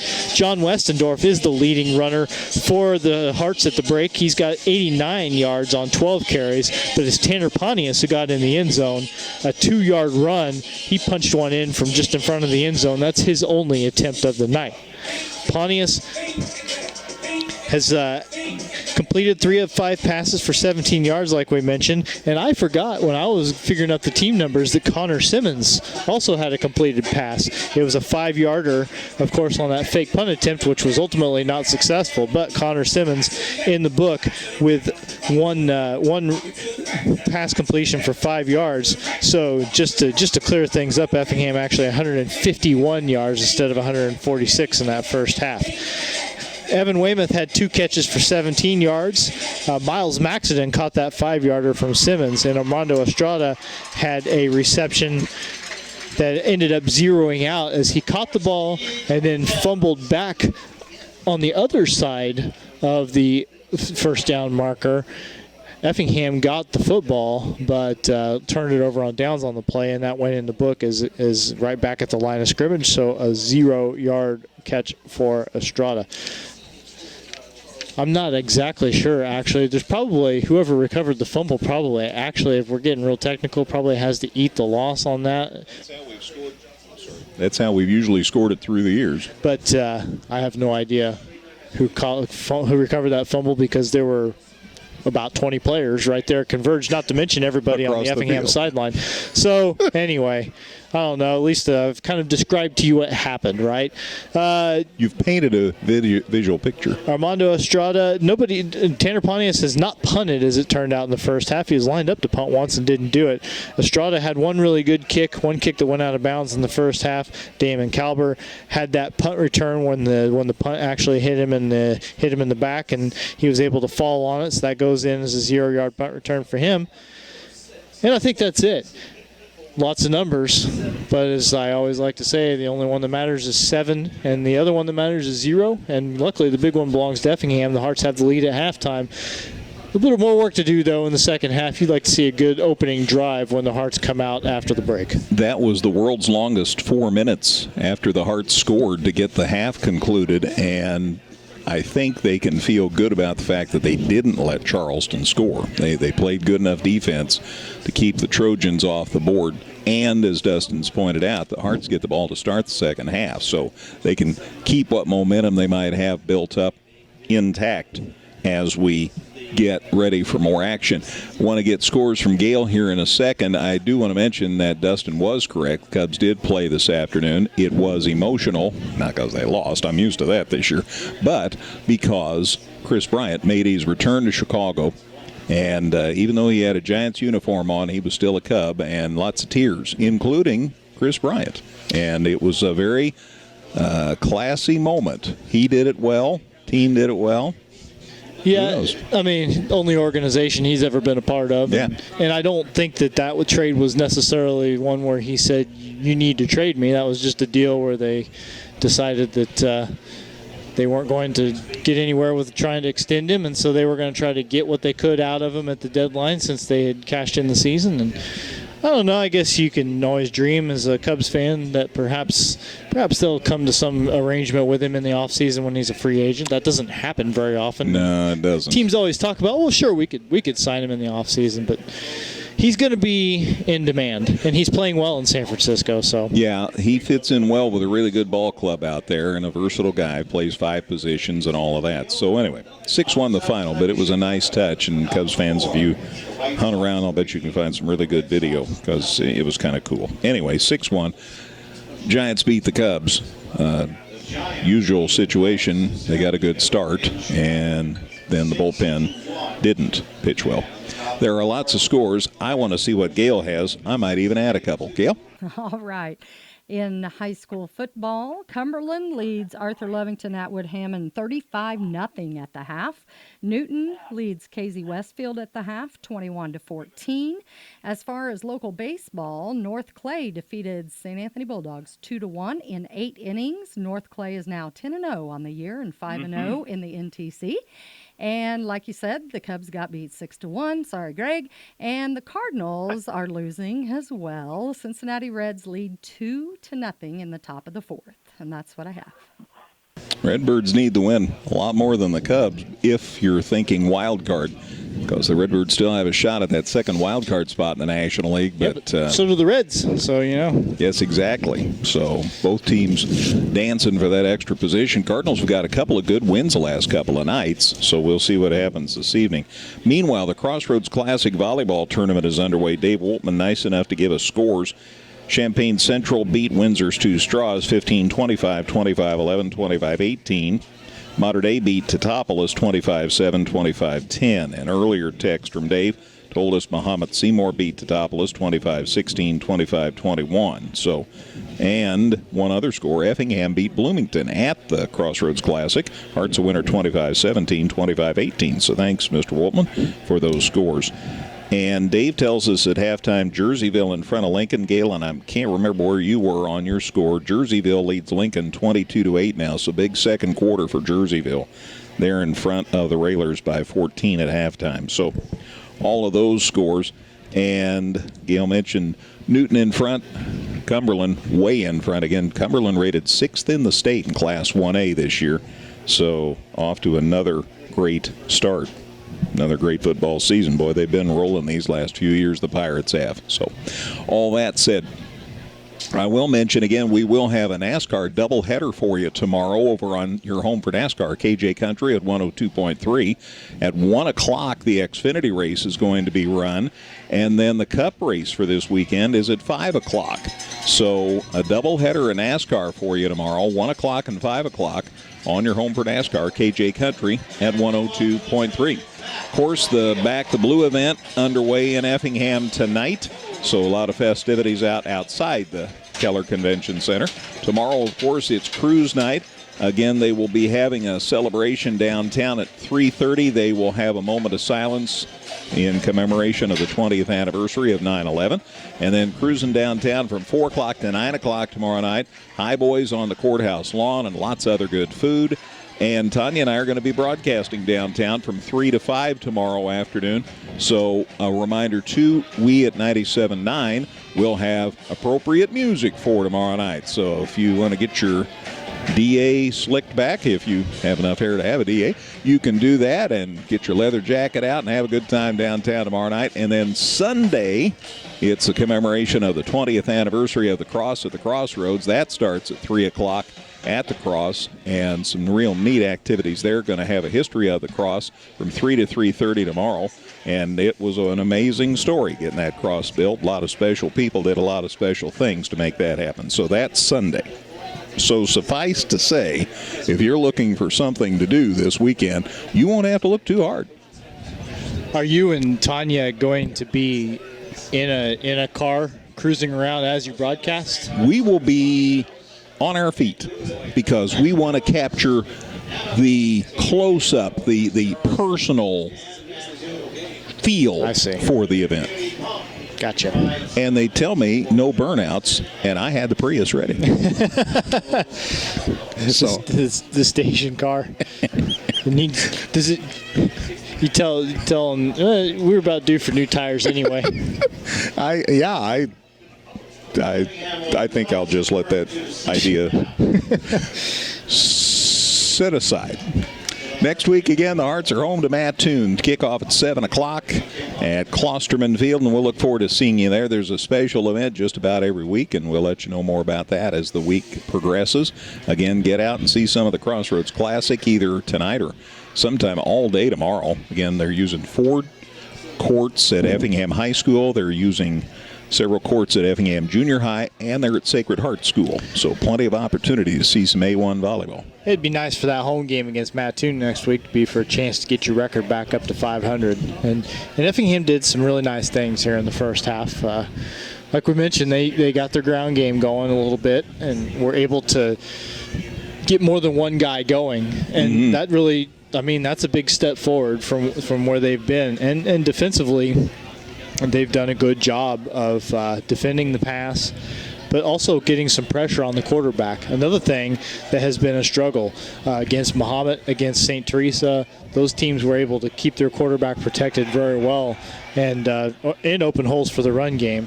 So good, I think, better work on the line on both sides of the football for the Hearts, and that's what we talked about them needing to do.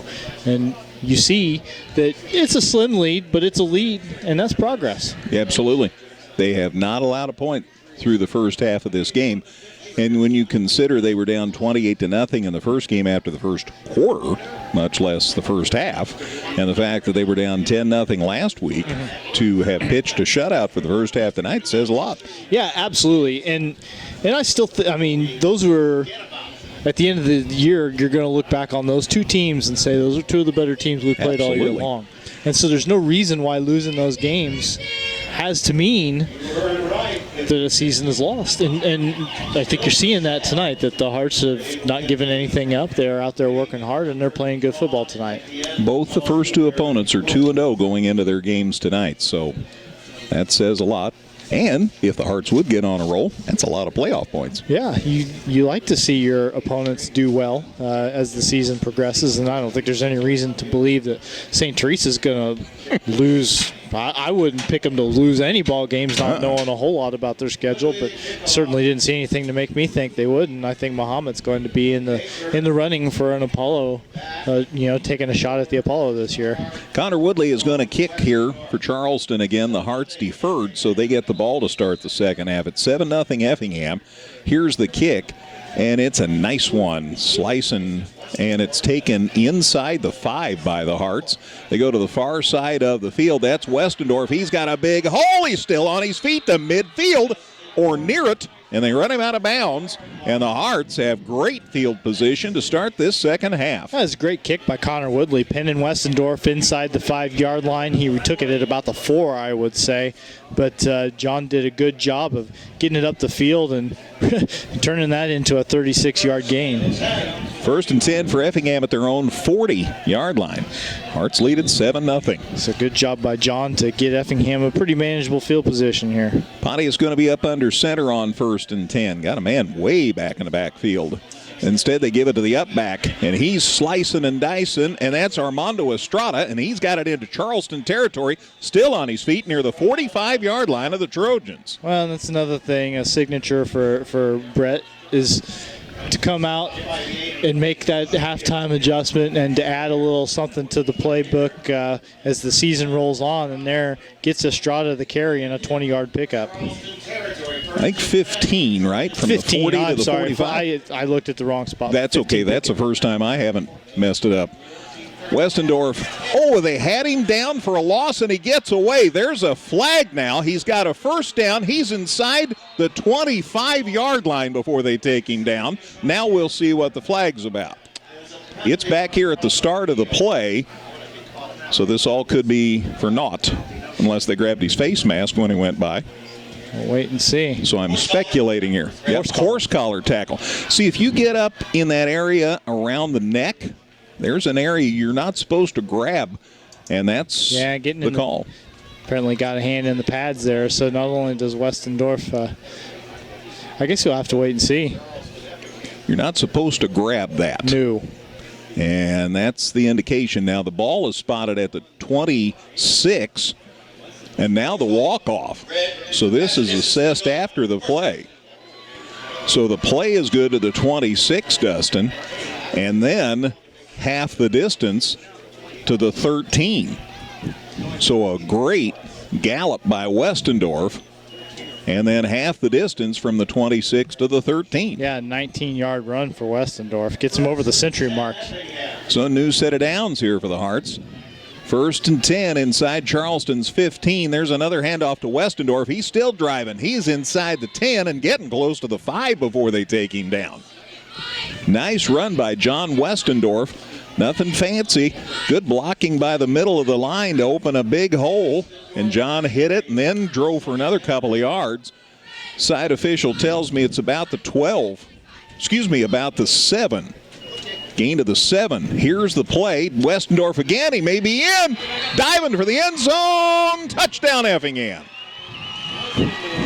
Touchdown Effingham. John Westendorf takes it 7 for the first down and the touchdown. And the Hearts extend their lead to 13-0. The score comes with 10:47 left in the third quarter. They'll go for the extra point here. And the Hearts have extended the lead on their first drive of the second half. Well, we talk about just the right momentum.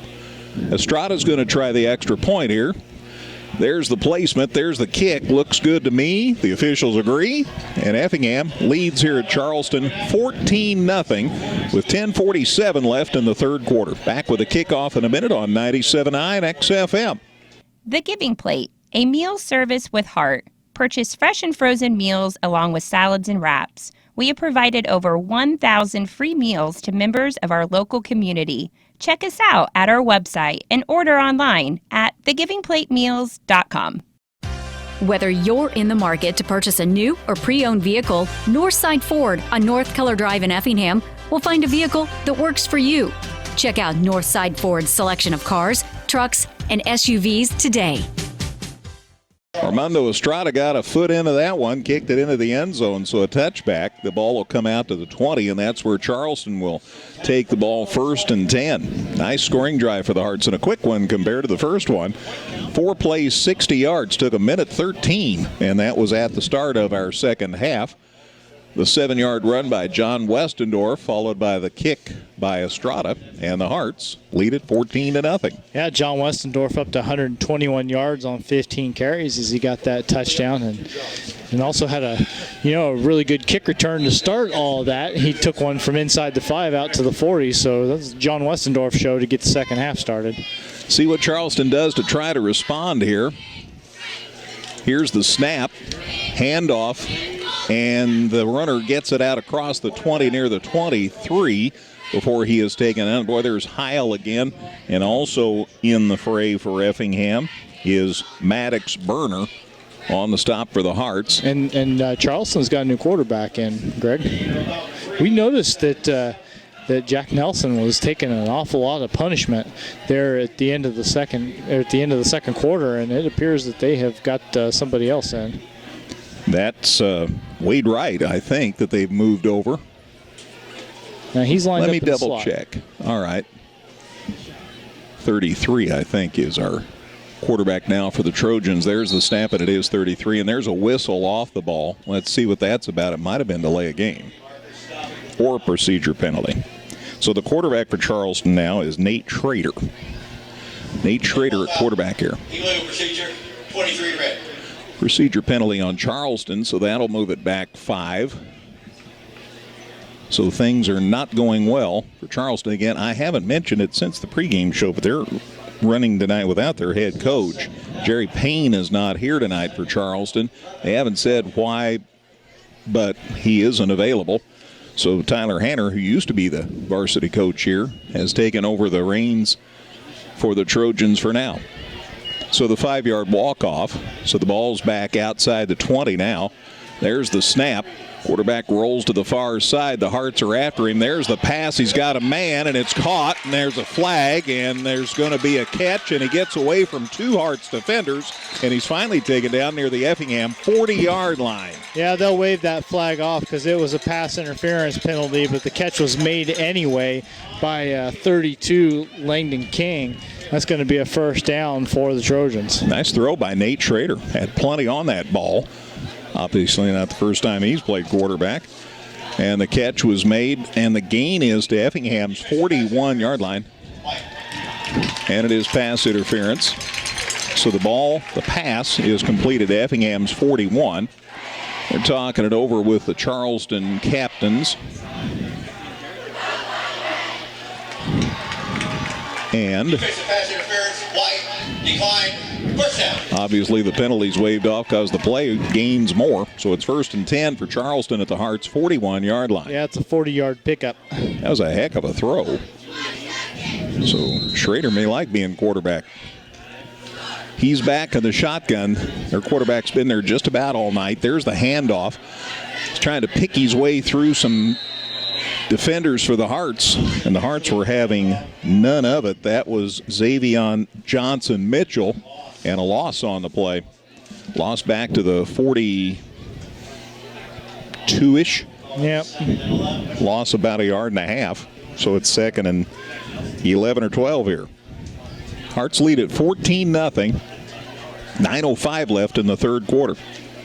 Hearts scored sort of late in the second quarter and very early in the third quarter. Let's see what happens here on 2nd and a bundle for Charleston. Again, Schrader in at quarterback now. Long time getting this play run. There it is. And they're going to throw, and they throw it out the flats, and it's caught. And that's Xavion Johnson-Mitchell, I believe. Yep. They gain out across the 40 to the 42, let's say. So gain of about 4 on the play. But again, they were already in the hole as far as yardage. So now it's 3rd and 8. 4 receivers in the game for Charleston, but it was just a little dump off to the man out of the backfield, as it turns out. They did get it on the other side of the 40 out to call it the 38. Mm-hmm. 4-yard pickup there. Next week, the Hearts are home to Mattoon. 7 o'clock kickoff at Klosterman Field. Hope to see you there. Charleston stays in the shotgun. Schrader awaiting the snap. There's the pass. There's a pass. Or got the snap, then the pass. It's complete to the 35, still well short of a first down. But the catch is made. So the gain is to the 35, Dustin. Hunter White with the 3-yard catch there. So the gain to the 35, and it's 4th down and about 4. You would suppose Charleston will try to go for it. They're already down 2 scores. And they're pretty well into Effingham territory. Seems like right call, but slow developing here. Effingham's defense on the field just waiting for Charleston to get situated. Play clock's down to 3, 2, 1. That's time. They didn't get the play off. They did get the timeout. They do call timeout. Somebody got the timeout called just ahead of the play clock running out. So timeout Trojans. 7:52 to play, third quarter. Here at Charleston, it's Effingham 14, Charleston nothing on 97.9 XFM. Local, secure, enduring, and more convenient than ever, Washington Savings Bank is located in Effingham, Mattoon, and anywhere you are with their 24/7 virtual branch. Member FDIC. Come see all the redesigned Chevrolet and Toyota models at Dan Heck Chevrolet Toyota, located South Route 45 here in Effingham, or at danheck.com.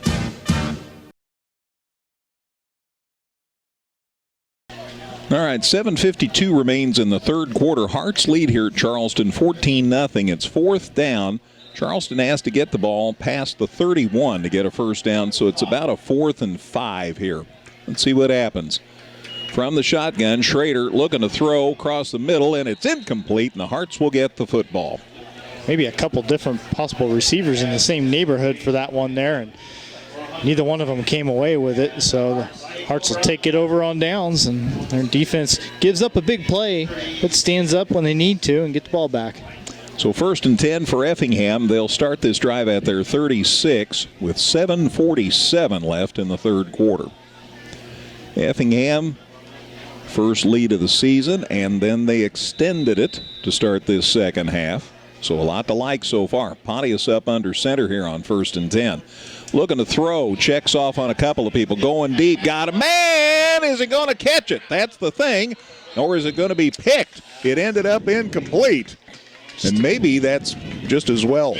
Yeah, threw it downfield, and the receiver had all kinds of, he had all kinds of room on his man. He had beaten his man, but the throw was well short.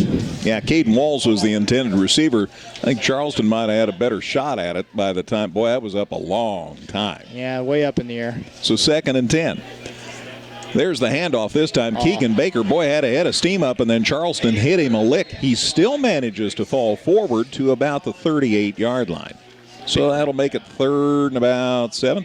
And bounced off the big collision there and still managed to pick up a couple of yards after all that.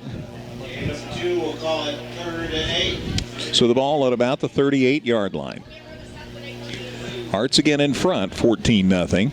Now you'd like to have a nice, long, time-consuming drive. Well, you're going to have to come up with a big third down play here if you want that to happen. Pontius from the shotgun. There's the snap. There's the handoff. No, he kept. He's heading up the middle. He's got the first down. Tanner Pontius. Nice drive.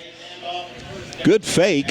Baker was beside him, and they faked it to Baker, and then Pontius just kept. And he gets it out across the 45 to the 46-yard line, enough for a first down. Actually, the 46 and a half, if you want to be precise. I'm not going to be that precise. I'm going to just call it the 46. New set of downs. Pontius stays up under center on 1st and 10. There's the snap. Handoff. Baker drives and dives near midfield. He doesn't quite get there. Call it the 49. Gain of a couple, and it's 2nd and 8. But, boy, such a variety, and I know we've harped on that a little, but you've got Baker carrying the ball. You've had Estrada, of course, John Westendorf. Pontius carried on his own a minute ago. So you got a lot of people that Charleston's thinking, gosh, we got to keep an eye on a lot of kids here. Yeah, Keegan's got 43 yards on 13 carries, and that's not eye-popping, but he's done some good hard work and got some tough yardage tonight. Up under center here, Estrada on the move. Here's the handoff up the gut. That's Baker, and he gets maybe to the 48 of Charleston before the play ends. The thing is, keep it on the ground, run that clock. Down to 6 minutes left in the third quarter. We'll call it the 48, and it's third down. Third about 5.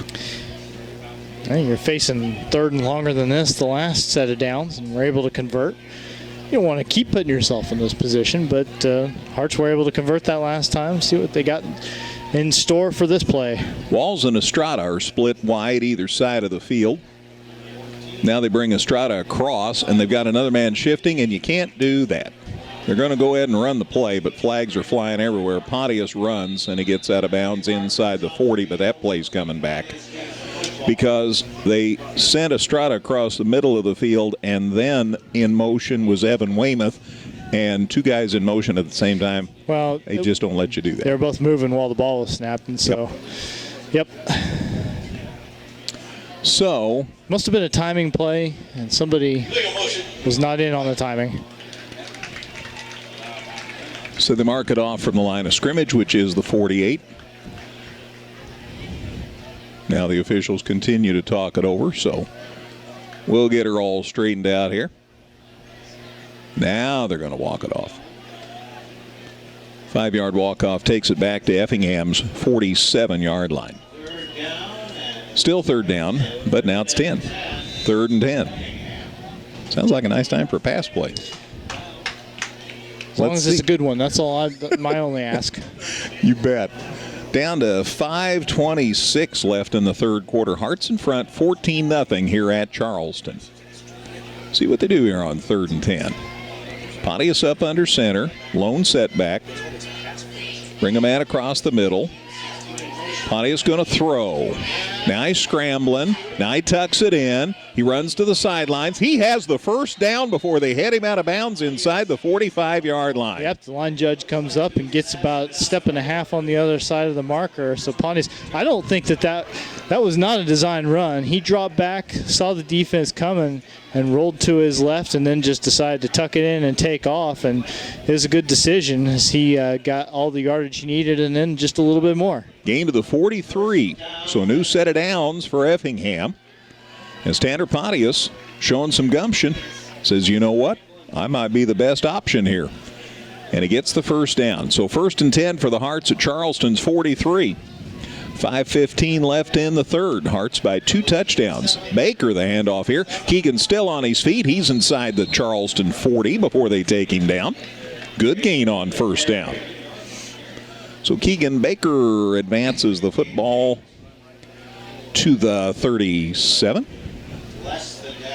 So let's see, second at about 4? 4, 3, between 3 and 4, I would say. 4's about good. Pontius stays up under center on 2nd down. Going to throw this time. Rolling to the near side. There's the pass. It's caught out here by Weymouth. He loses his footing and falls down, but not until he gets the first down. He's near the 30-yard line. Yeah, it could have been more, but he got, I think his head and shoulders were out, a full stride out in front of where his feet were, and so he goes down to the turf, but he does pick up 6 yards, and they get the first down. That's Effingham's first down by the passing game tonight. Gain to the 31, so a new set of downs for Effingham. 4:27 to go in the third. Hearts looking to get their first win of the season. How sweet would that be for these 9 seniors? That's all they have this year, 9 seniors. Pontius up under center, brings the man across, sets him in the slot, looking to throw. That's where he's going. Got the man caught. What a great catch inside the 10-yard line. That's Armando Estrada, and heck of a grab. Yeah, good catch, but a good throw also for Pontius to put it where he needed to. Estrada had a couple of guys on him, and Pontius laid it right in the perfect place, and 2 straight pass plays for first downs for the Hearts, and they're knocking on the door now. Gain to the 10. So first and just about goal to go. Ball might be just outside the 10, but a new set of downs for the Hearts. And to keep the momentum running, Baker up the gut. Keegan got near the 5 before they took him down. I think they did say it was goal to go, as it turns out. So the gain is to the 6, Dustin. So give him 4. And second and goal at the 6. Hearts trying to tack on this third score, and that would be huge considering they have not allowed a point so far tonight. Pontius up under center. Got that double stack here on the right side of the line. Here's a handoff to Baker. They're blocking for him, and he is... They went to the left side. They faked the run by Baker. They threw to the left side. They've got a touchdown. Yep, that's 87. That is Connor Thompson, the tight end, getting the pass. Pretty effective fake as they stacked up the line on the right, faked the handoff, and then Thompson came free, caught the 6-yard touchdown pass, and Effingham's up by 3 touchdowns. Connor Thompson makes it 20-0. Here's the extra point try. It's up. Angels got it. And it's 21-0 Hearts. 3:10 to go. Third quarter. Back with a kickoff in a minute on 97.9 XFM. Evergreen Nursing and Rehabilitation Center wishes area teams the best seasons ever. Evergreen has rehab to home suites for short-term rehab following hospitalization. They offer physical, occupational, and speech therapy. Go to Facebook at Evergreen Nursing Rehab for more information. The Giving Plate, a meal service with heart. Purchase fresh and frozen meals along with salads and wraps. We have provided over 1,000 free meals to members of our local community. Check us out at our website and order online at thegivingplatemeals.com. At its best. Squib kick. When with assisted living, Estrada got it. Things to leave behind are worries. The Hearts tried an onside kick and it worked. Armando Estrada kicked it to himself. He got the kickoff at about 10 yards. He ran after it, grabbed it, and now the officials are going to talk it over. Did he go 10 yards? Did the ball go 10 yards before he grabbed it? That's going to be the question here. This is going to be some discussing. First down, Hearts. Okay. So let's check here. It's from where he got it, so they're going to bring it back to the 48. The run afterwards didn't matter. They're just putting it where Estrada picked up the football at the 48. So it's 1st and 10 for Effingham, and Pontius throws across the middle, got a man. It went right through his hands. Caden Walls had it dead to rights, and it went right through his hands, incomplete. Stops the clock with 3 minutes left in the third quarter, brings up a 2nd and 10. Wow. Caden Walls is going to say, man, we should have had another chance at that. So 2nd and 10. Again, the ball just into Charleston territory. Hearts up 21-0 now. Pontius from up under center fakes the handoff, rolls to the far side. Pass across the middle was intended for Thompson. It never got there because of a big paw by a Charleston defender. Knocked that pass away, and it's 3rd and 10. Yeah, Pontius very lucky he wasn't picked off right there. So the pass incomplete. So 3rd and 10. Again, the football at about the 49, 48-yard line of Charleston. 2:54 left in the third quarter. Got a tee or something out on the field. Coach Hefner runs out to grab it. Now we're good. 3rd and 10. There's the snap. Fake the handoff. And they give it to Pontius, or rather, he keeps it. He got inside the 45 to about the 42, and then they started to drive him back. So it's I thought about 5-7 yards maybe. Pontius got about 5 yards down the field, and I thought he was going to have the room to maybe make a dash for the marker. But then Charleston did a good job of converging and slowing him down. And as it turns out, pretty fair amount of work left to do for Effingham here on the 4th down play here. Let's call it the 43, Dustin. Okay. So gain of 5. 4th down and about 4 yards remaining. Need to get to about the 39-yard line to get this first down. 4th down, Estrada out in the slot. They're going to hand it off. Good blocks on the right side. He dives forward. I think he has the first down. It looks like it based on where the line judged that. Yep, they're going to go ahead and move the chain. So big 4th down play for Effingham. Good work by John Westendorf.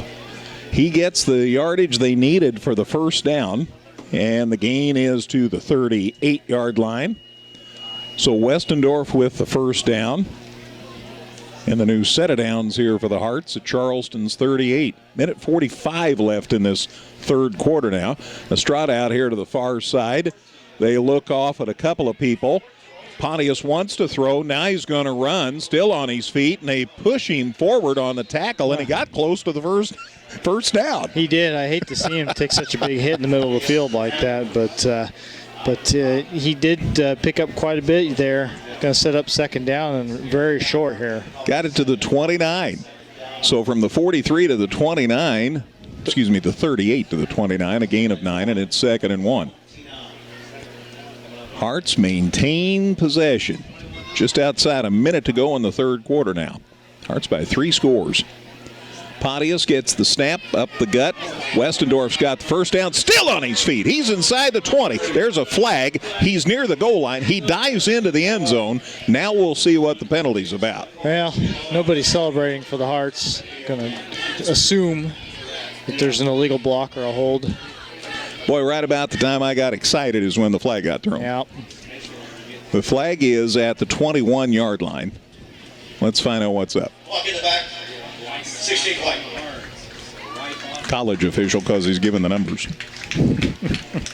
Usually you don't do that in high school ball. So the flag again thrown at the 21. That should be a 10-yard walk-off to the 31. So it is still second down, and it came from the point of the infraction. So the Hearts are still in pretty good shape here. 2nd and about 4 at Charleston's 31. Under a minute to go in the third quarter here. 21-0 Effingham here at Charleston. There's the handoff to Westendorf. He drives and got it close to the 25, and then they drive him back. That'll bring up 3rd down. I think the spot's a little better than I thought it was going to be. If you look at where the near side judge is at. Could be close. They gave him a first down. I'll be darned, they did call it a first down. So the gain is to the 27. Yeah.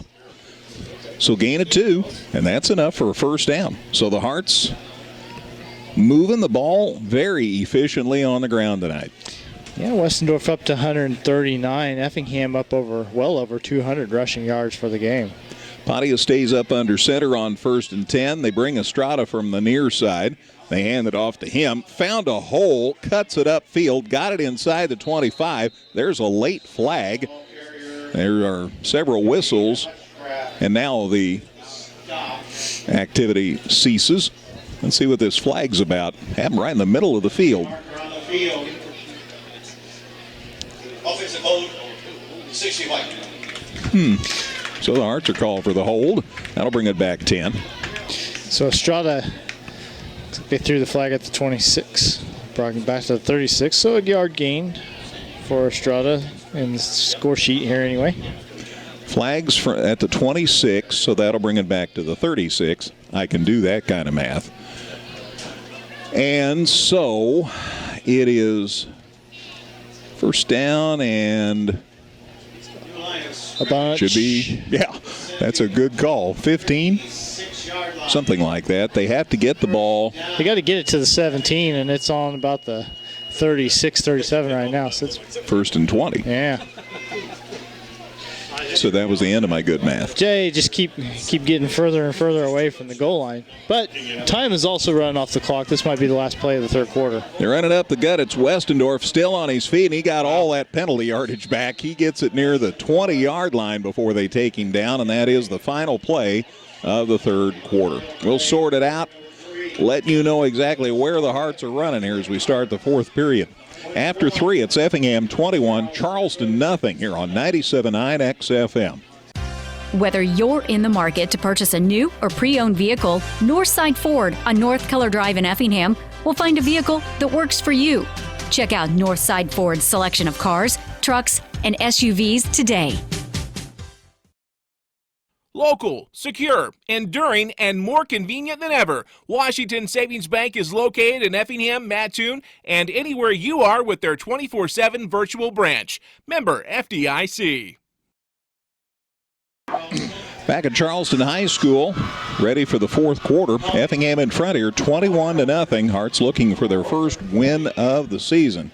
So far, not allowing any points. That's huge, considering they had given up 42 and 37 their first 2 weeks.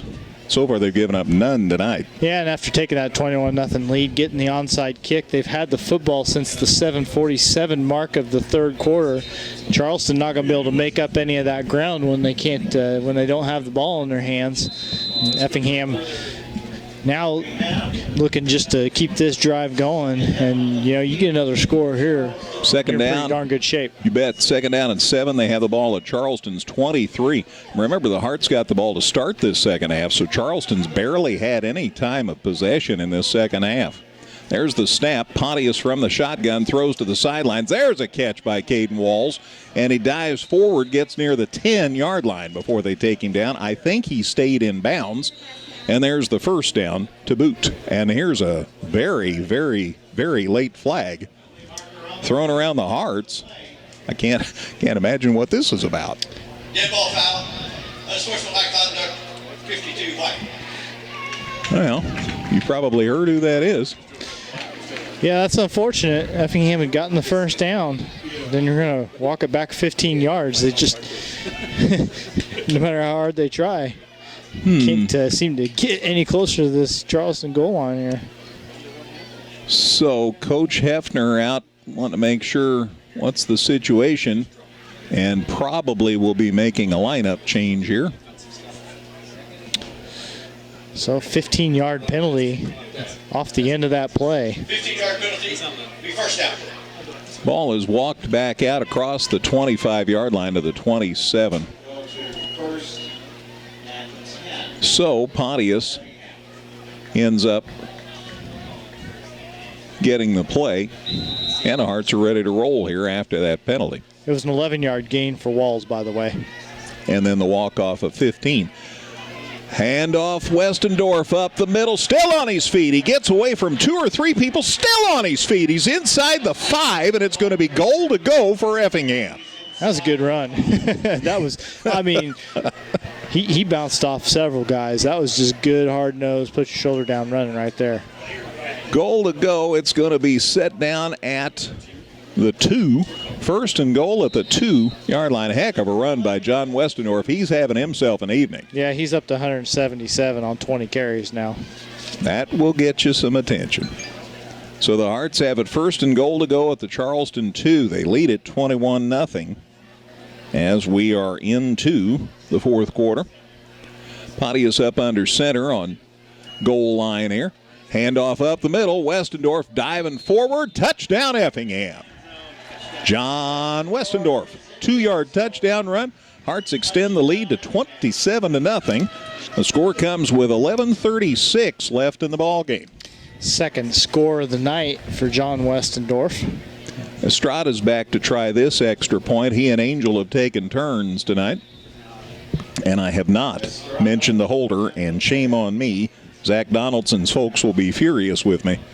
From his hold, there's the kick. Man, he hit it to the accessory buildings here, and it's good. 28-0 Effingham. Score comes with 11:36 remaining. Back with a kickoff in a minute on 97.9 XFM. Come see all the redesigned Chevrolet and Toyota models at Dan Heck Chevrolet Toyota, located South Route 45 here in Effingham, or at danheck.com.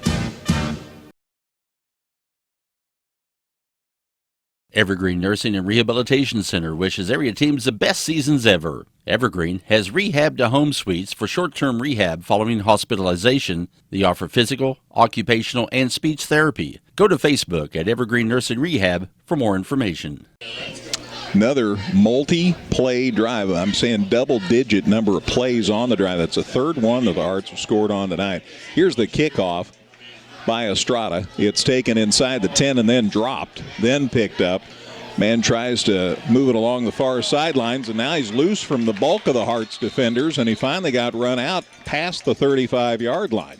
And you see that happen sometimes. Ball gets loose. Sometimes the defenders relax, and then by the time they get their momentum built up again, that return man has a chance to gain a lot of yardage.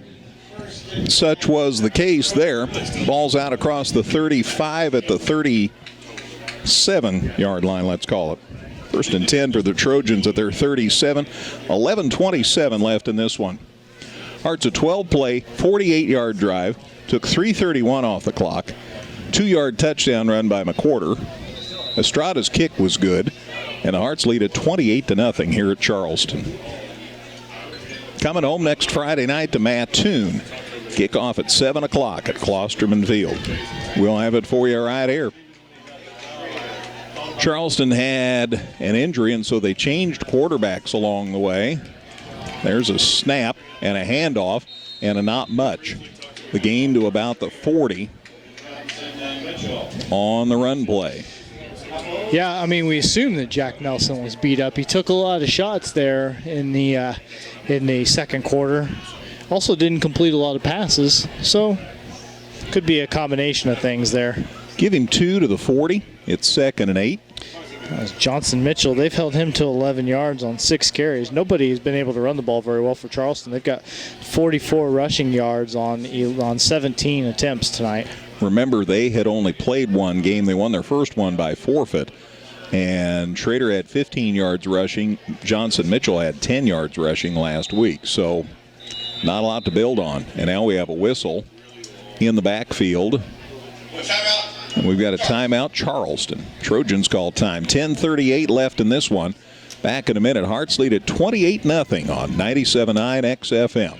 The Giving Plate, a meal service with heart. Purchase fresh and frozen meals along with salads and wraps. We have provided over 1,000 free meals to members of our local community. Check us out at our website and order online at thegivingplatemeals.com.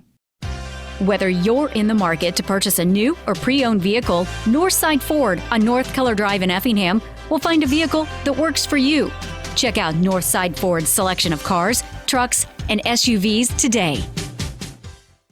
After losing 42-7 and 37-7, the Hearts are ahead 28-0 with 10:38 to go in the fourth quarter of this one.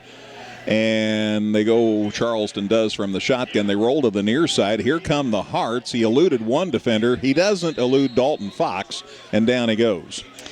Yeah, Nate Schrader, the second quarterback of the game for Charleston, had nowhere to go on that play. He's in there, Fox I mentioned. Charlie Ring's in there, old 99. And they team up on the stop. And the loss is to the 34-yard line. So it's third down and about 14 now. Yeah, that was a loss of 6 there. So now you know they're throwing. And Hearts know they're throwing. Let's see what Schrader does here. Pardon me. There's a snap, looking to throw. Looking across the middle. Nothing there. Now he throws to the side, and it's incomplete, and that'll bring up fourth down.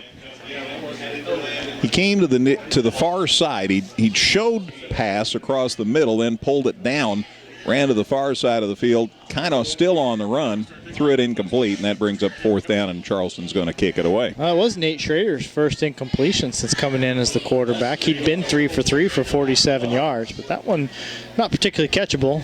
So we'll see what Connor Woodley's got as far as the punt for the Trojans. John McWhorter, who's had himself a night, back to return this with 9:48 left in the game. 28-0 Effingham. And the defense has been as good as the offense. There's the snap. And the kick is blocked. And it's picked up by the Hearts. And it's run into the end zone for a touchdown. That right there is Chris Himwall, who got in there. I don't know if he was the man who blocked the punt, but he's the one who came away with it and took it the rest of the way in, about 20-25 yards, and that is another touchdown for the Hearts. Chris, as you'll remember, the young man who scored the touchdown in last week's game right at the end of the contest. He gets the block, or was right there at the right time after the blocked punt, and he ran it into the end zone. That makes it 34-0 Effingham, and Angel's going to try the extra point here. Ozzie gets it, puts it up, looks good, and is good. So the team of Donaldson and Angel add on a point. 9:40 left in this one. Effingham now has a lead 35-0. Back with a kickoff in a minute here on 97.9 XFM. Local, secure, enduring, and more convenient than ever, Washington Savings Bank is located in Effingham, Mattoon, and anywhere you are with their 24/7 virtual branch. Member FDIC. Come see all the redesigned Chevrolet and Toyota models at Dan Heck Chevrolet Toyota, located South Route 45 here in Effingham, or at danheck.com. All right, the kickoff is grabbed by Charleston, but he might be sorry he did as the Hearts take him down just outside the 15-yard line. Yep. Great pursuit by the Hearts. Langdon King was the return man. Took that one inside the 5 and was only able to bring it out to about the 15-yard line before he got drilled. So Effingham is fired up, playing good football, and they've got themselves a 5-score lead here. Scoreboard says 34-0. I don't recall the Hearts missing an extra point. I miss a lot, but I think it should be 35. But regardless, they're way ahead. 9:31 left in the game. Charleston will get it 1st and 10 just across their 15-yard line. Here's the handoff, and the Hearts are having none of that. He got back maybe to the line of scrimmage as the Hearts swarmed on that ball carrier. And that, again, is Xavion Johnson-Mitchell. No gains, the call, and it's 2nd and 10. Football just outside the 15-yard line. Well, Effingham has played an impressive game tonight. Look to be going to 1-2 back home Friday night to Mattoon. A game we'll also have for you, of course, here on your home for Hearts football. Play clock down to 6, down to 5. Charleston gets the play off with 1 second left. They're going to go deep. Got a man. No, they don't have a man there, and it's incomplete.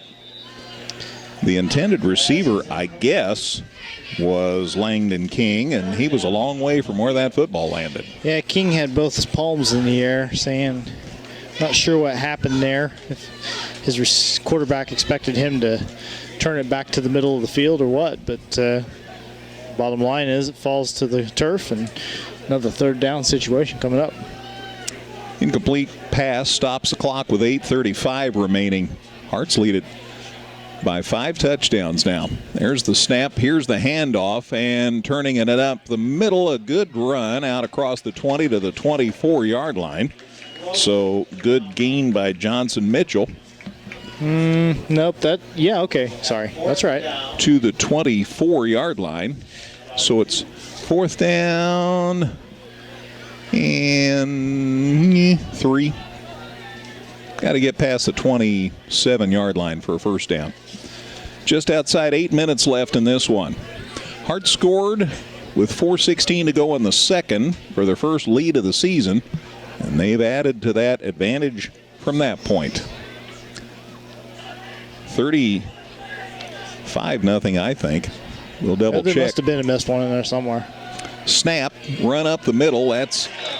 And a great run for a first down. They get it out across the 30-yard line. That's a nice carry by Johnson Mitchell, and he gets the first down for the Trojans.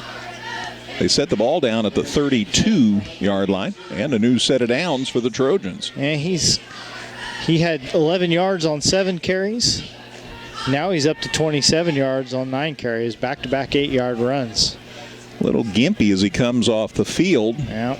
So we'll see what happens here. They run out onto the field. Zach Stout, he's a receiver. He lines up split wide to the left. Charleston from the shotgun all night. Looking to throw across the middle. It is incomplete. Again, that's been a problem for the Trojans all night. Their quarterback's typically been on the run, and so it's kind of hard to plant and throw you a strike.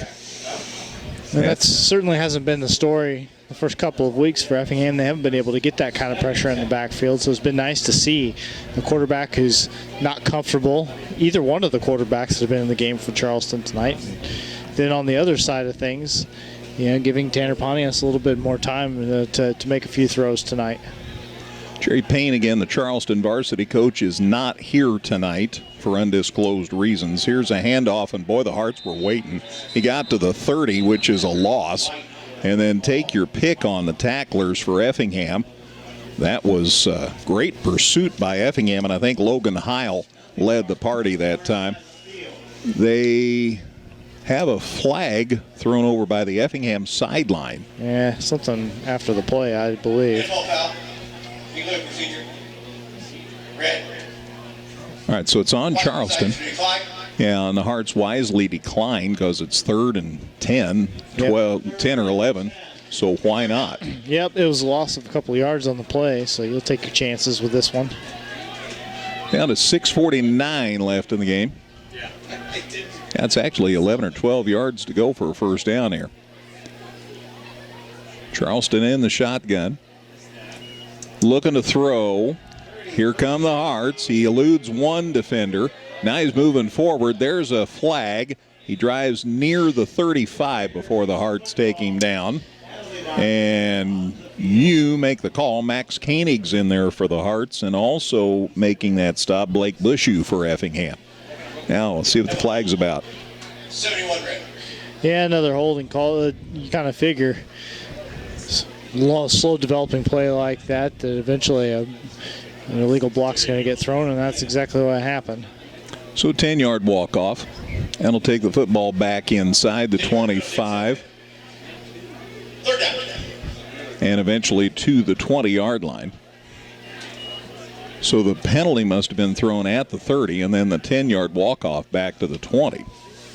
So now they have to get out across the 40 for a first down. So it's 22 yards for a first down. 3rd and 22. I'll give Charleston credit. They're still hustling. Nate Schrader back at the quarterback spot. Again, he didn't even start the game. There's a snap. Looking to throw. Now he's scrambling. Hearts let him get go, and now they don't. They might have the football. Football might have come loose over there on the far side of the field. If he did hang on to it, it's 4th down. I thought I saw the ball come out. Yeah, it looks like he must have held on. So Strader kept the possession of the football. And the ball ends up, clear back to the 12-yard line. Call it the 11, Dustin. The 11-yard line. So it's 4th down and 30. 4th and 30. So they're going to punt. Whew. But they've got Schrader lined up in the punter spot, not Woodley. And there is the kick, and it's decent. They get it out across, it hits at the 30 and then rolls Charleston's way. They tag it out at the 34-yard line. So at least they get the Hearts away from the goal line. Again, the ball was at the 11. He punts it to the 34, so a 23-yard punt. And that killed some more clock. Down to 5:36 to go in this one. Hearts will set up shop 1st and 10 at their 34-yard line. Hearts in front by 5 touchdowns. Headed home to play the other side of Coles County next Friday night. Mattoon's in town at Klosterman Field, 7 o'clock kickoff.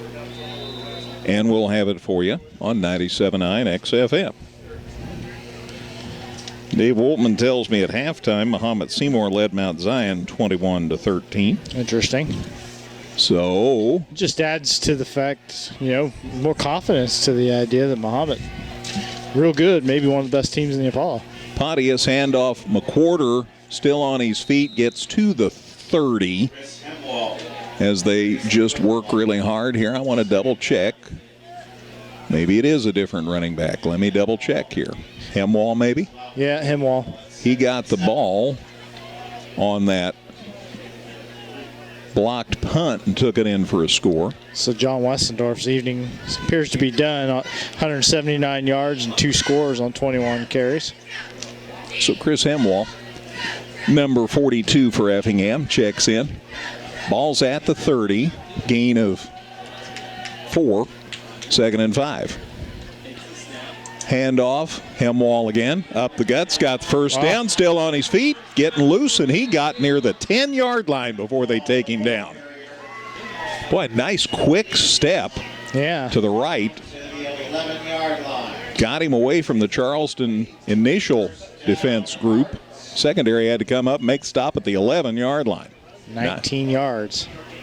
So everybody having success carrying the football for the Hearts tonight. Hemwall trying to make his case to maybe get a few more carries next week. Get you some other people out there for Effingham. Andrew Lotz, I haven't mentioned him, number 11 in the game now. Always like to get the kids who might not get mentioned a lot some PT and some airtime too. Pontius up under center. Handoff to Hemwall. They grab him, but he got yardage still inside the 10 to the 9. And that keeps clock running. Just outside of 4 minutes left in this one now. So the gain to the 9, gain of 2, 2nd and 8. This series of downs started at the 11, so it's not goal to go. It's 2nd and 8 at the 9. Effingham taking as much time as they can, of course. They know that they've got this game in hand, not trying to run score up, but you got to keep running plays till it's over. Set up in the eye here. Give it to the deep back. That's Hemwall again. And they slowed him down a little more that time. Got to maybe the 7, maybe the 6. Let's see about the spot. They call it the 6, Dustin, so a gain of 3. Down near the 6. So that'll bring up 3rd down. 3:10 left in this one. Hart's going to post that first win of the season. More changes for Effingham. Trying to get you more kids who join the fray here. Military Appreciation Night next Friday night. Thank you, Mr. Woltman. I had a feeling that might be it. Hemwall gets stopped, then he dives forward, got it inside the 5. He's to the 1. That's enough for a first down, Dustin. So now it's 1st and goal to go at the 1. From the 11 to the 1. And so it's... They're still showing 4th down. Yeah, no, there's the first down marker. Yeah, the marker down on the field does say 1. All right. Going with my chain gang. So 1st and goal at the 1. We're just outside of 2 minutes to go. They did change it back to 4 now. Well, okay. I'll tell you that, too. Here's the handoff. Hemwall diving across the end zone. Touchdown, Effingham. None of it matters. Took it across the goal line for the score. And Hearts make it 40 to nothing, or score comes with 1:55 left in this one. Chris Hemwall gets the score for Effingham. And we'll see about the extra point try here from Donaldson's hold. There's the snap, there's the kick. It's up and looks good. And Mr. Left Foot, Armando Estrada, kicks it home. So the Hearts convert again.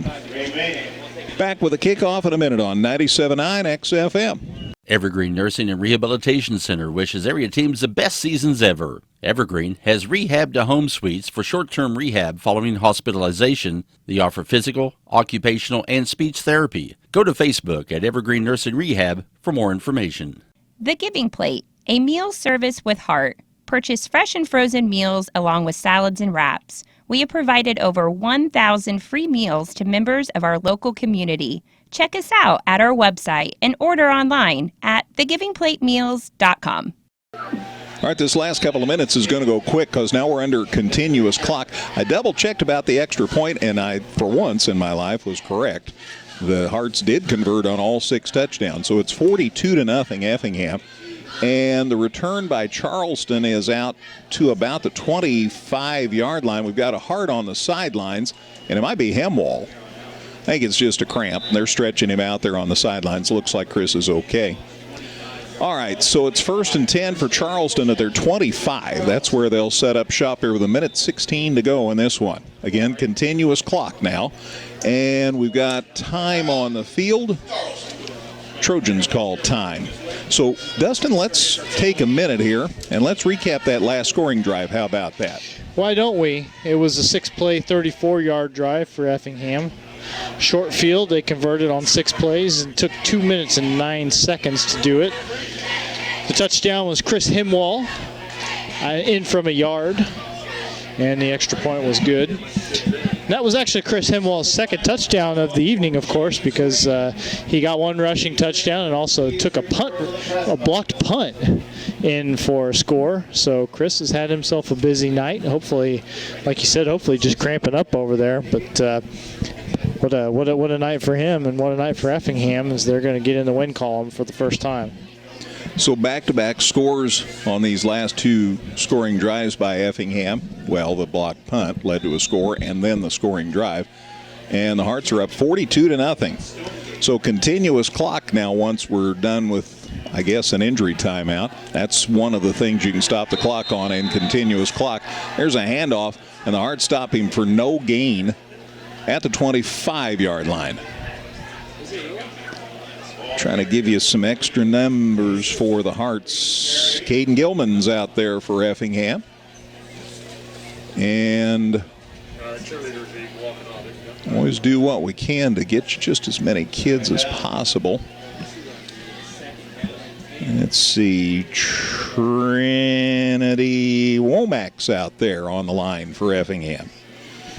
And Charleston, in the meantime, is exchanging players, and this should be the last play of the game. Again, continuous clock. They get a flag out there. They're going to call a delay a game here, so that will stop the clock.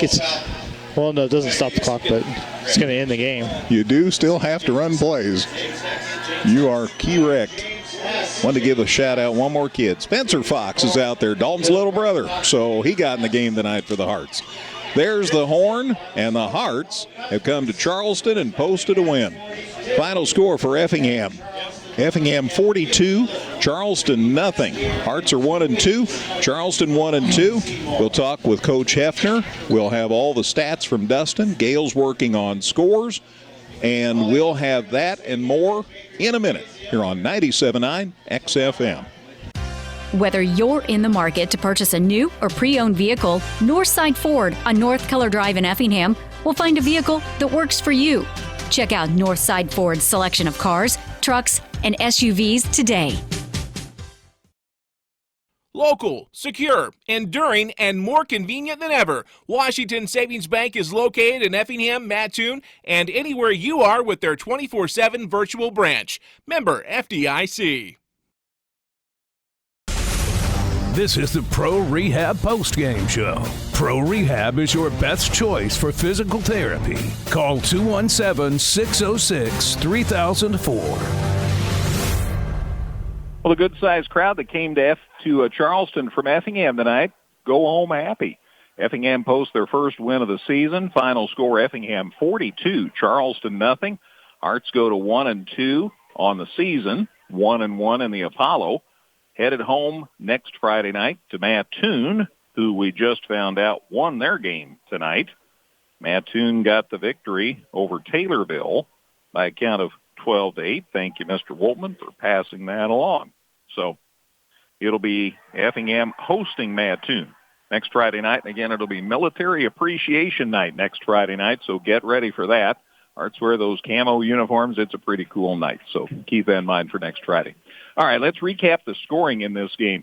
Effingham got it started with 4:16 to go in the second quarter at the end of a 14-play, 90-yard drive that took 5:26 off the clock, highlighted by the quarterback, Tanner Pontius, taking it in from 2 yards out. The kick was good, and the Hearts had a 7-0 lead. Again, that came with 4:16 to go in the second quarter. Hearts then got the ball to start the second half and immediately scored. Scored with 10:47 to go in the third quarter. The end of a minute 13 drive. 4 plays, 60 yards, highlighted by John Westendorf's 7-yard touchdown run. The kick was good, and the Hearts had a 14-0 lead. Effingham scored again in the third quarter, this time with 3:10 remaining. At the end of an 11-play, 64-yard drive that took 4:37 off the clock. And that was highlighted by a 6-yard touchdown pass caught by Connor Thompson. The kick was good, and the Hearts were up 21-0. 3 more scores then in the fourth quarter. They scored just into the fourth period, 11:36 to go in the game. The end of a 12-play, 48-yard drive took 3:31 off the clock. McWhorter scored his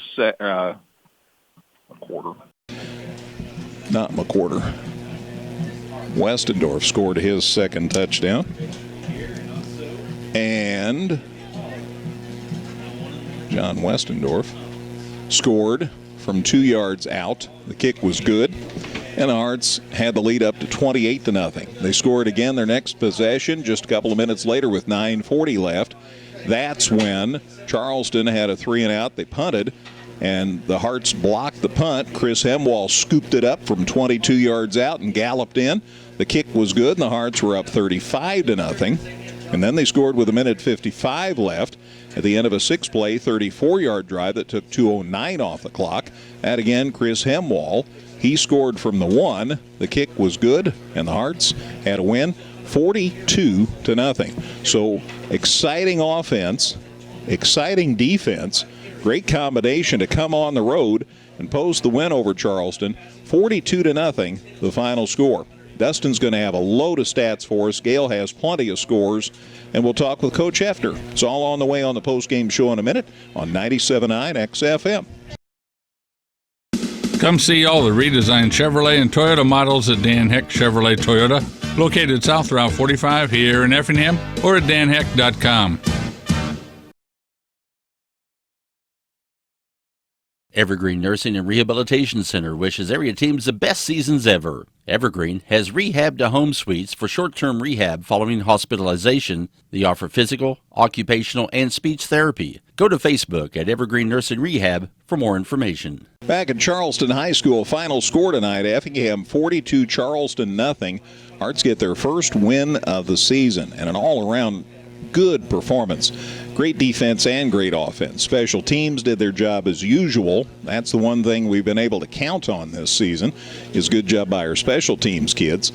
Add that up, and it adds up to a 42-0 win. So Hearts at 1-2, and again 1-1 in the Apollo. So still anybody's game there. We told you Mattoon beat Taylorville tonight, and looked like Mahomet might get a win over Mount Zion. So this conference really could be up for grabs, and I know Dustin's busy adding and dividing and doing all the things he does so well. But we'll talk about it on the post-game show before we wrap it up about the implications of all these games tonight and what impact that could have on the conference race. Again, we're home to Mattoon next week, and again, it'll be Military Appreciation Night. If you haven't ever been there, I hope you'll come because it is a blast. They recognize all the branches of the armed forces. The kids have camo jerseys. It's a great night to salute a lot of swell people. And with this being the 20th anniversary of 9/11, we're especially thinking about people who serve. So what better time than now to hold Military Appreciation Night. So that's coming up next Friday night at Klosterman Field as the Hearts play host to the Mattoon Green Wave. I want to mention, too, I haven't had a chance tonight, but in the midst of all the broadcasts of football, we have 2 more baseball games to broadcast this week.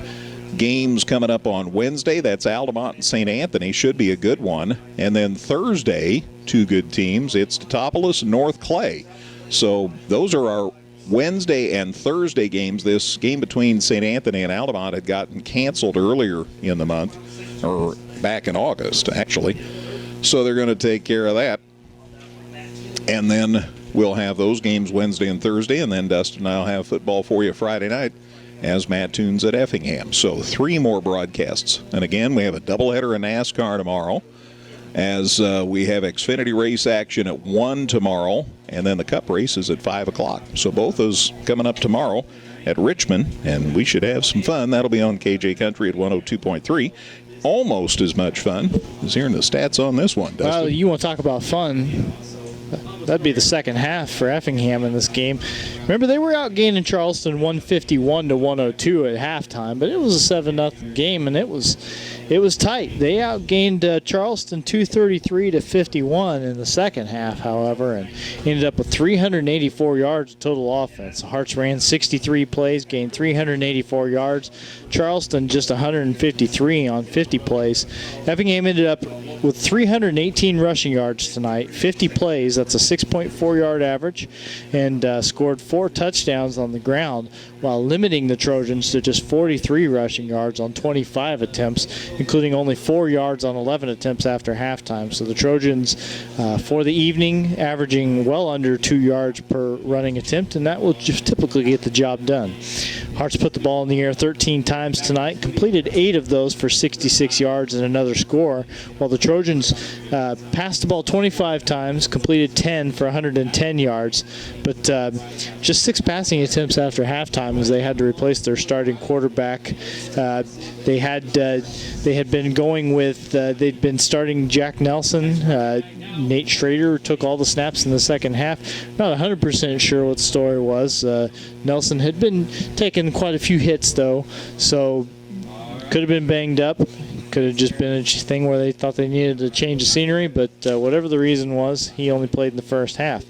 Looking at some other team numbers here. Turnovers, 2 of them for Charleston in the second half. One on a blocked punt. The other one on an onside kick recovered by Effingham.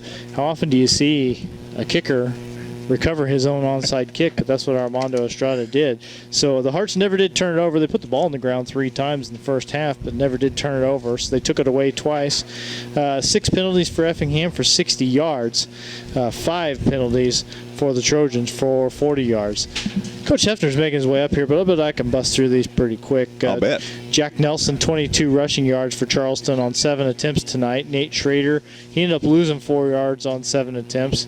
Xavion Johnson-Mitchell, the high man for the game, 27 yards on his 9 rushing attempts. Hunter White took 1 carry, lost 2 yards, and Malik Perry got a run there late in the game. Got back to the line of scrimmage, so a 0 in the book there for him. Nelson, again, 7 for 19 passing, 63 yards. But Nate Schrader was the quarterback in the second half. He ended up completing 3 out of 6 for 47 yards. A lot of guys got in on the action. 6 Charleston receivers caught passes tonight. Langdon King with 2 catches for 45 yards. Schrader caught 2 passes for 11 yards, obviously from Jack Nelson. Didn't pass to himself, but he did catch a couple of first half passes for 11 yards. So I don't know, Estrada kicked to himself, so who knows? It can happen. I believe there's a famous Brett Favre play. Where That's right. Luke Nelson, 1 reception for 9 yards. Wyatt Schrader had 1 catch for 29 yards. Hunter White gained 10 on a couple of catches. And Johnson Mitchell, 2 receptions for 6 yards. Connor Woodley, 2 punts 30 yards each tonight. Schrader also had a 23-yard punt. And Langdon King had 65 yards of kick return yardage on 3 attempts. Wyatt Schrader had 1 kick return for 32 yards. Getting over to the Effingham individual numbers now. John Westendorf, what a game for him. 179 yards on 21 carries. 2 scores for him. And let's not overlook the work that Keegan Baker did. Good, solid running for him tonight. 56 yards on 16 attempts. Tanner Pontius, 33 yards on his 5 carries. That included a 2-yard score. Chris Himwall gained 34 yards on 6 carries. One of his 2 touchdowns tonight came in the rushing game. We'll get to the other one in a second. And Armando Estrada took 2 runs for 16 yards. Tanner Pontius, 7 of 12 passing tonight, 61 yards and a score. Connor Simmons also threw 1 pass tonight. It was good for 5 yards. That score was to Connor Thompson. His 6-yard reception was his only of the game, but it was the 1 Effingham touchdown pass. Evan Weymouth, 3 receptions for 23 yards. Estrada, 2 catches for 21. Miles Maxton with that catch on the punt fake for 5 yards. And Caden Walls had a catch for 11 yards. Real quick, Chris Himwall, we mentioned his rushing touchdown. He also blocked, he was also in on the block punt, returned the block punt, 22 yards or so for a score, so we want to make sure that we mention that. And John Westendorf had 1 kick return for 36 yards, and that's it. And that's good because Coach Hefner has made his way up to the press box here at Charleston High School. So I'll turn over the headset. Let Greg get to it. Very good. Thank you, Dustin. Again, the final score tonight, Effingham 42, Charleston nothing. And we'll visit with Coach Hefner. And Brett, first of all, congratulations on the win. What stood out to you? I know what stood out to me, but I want to hear from you.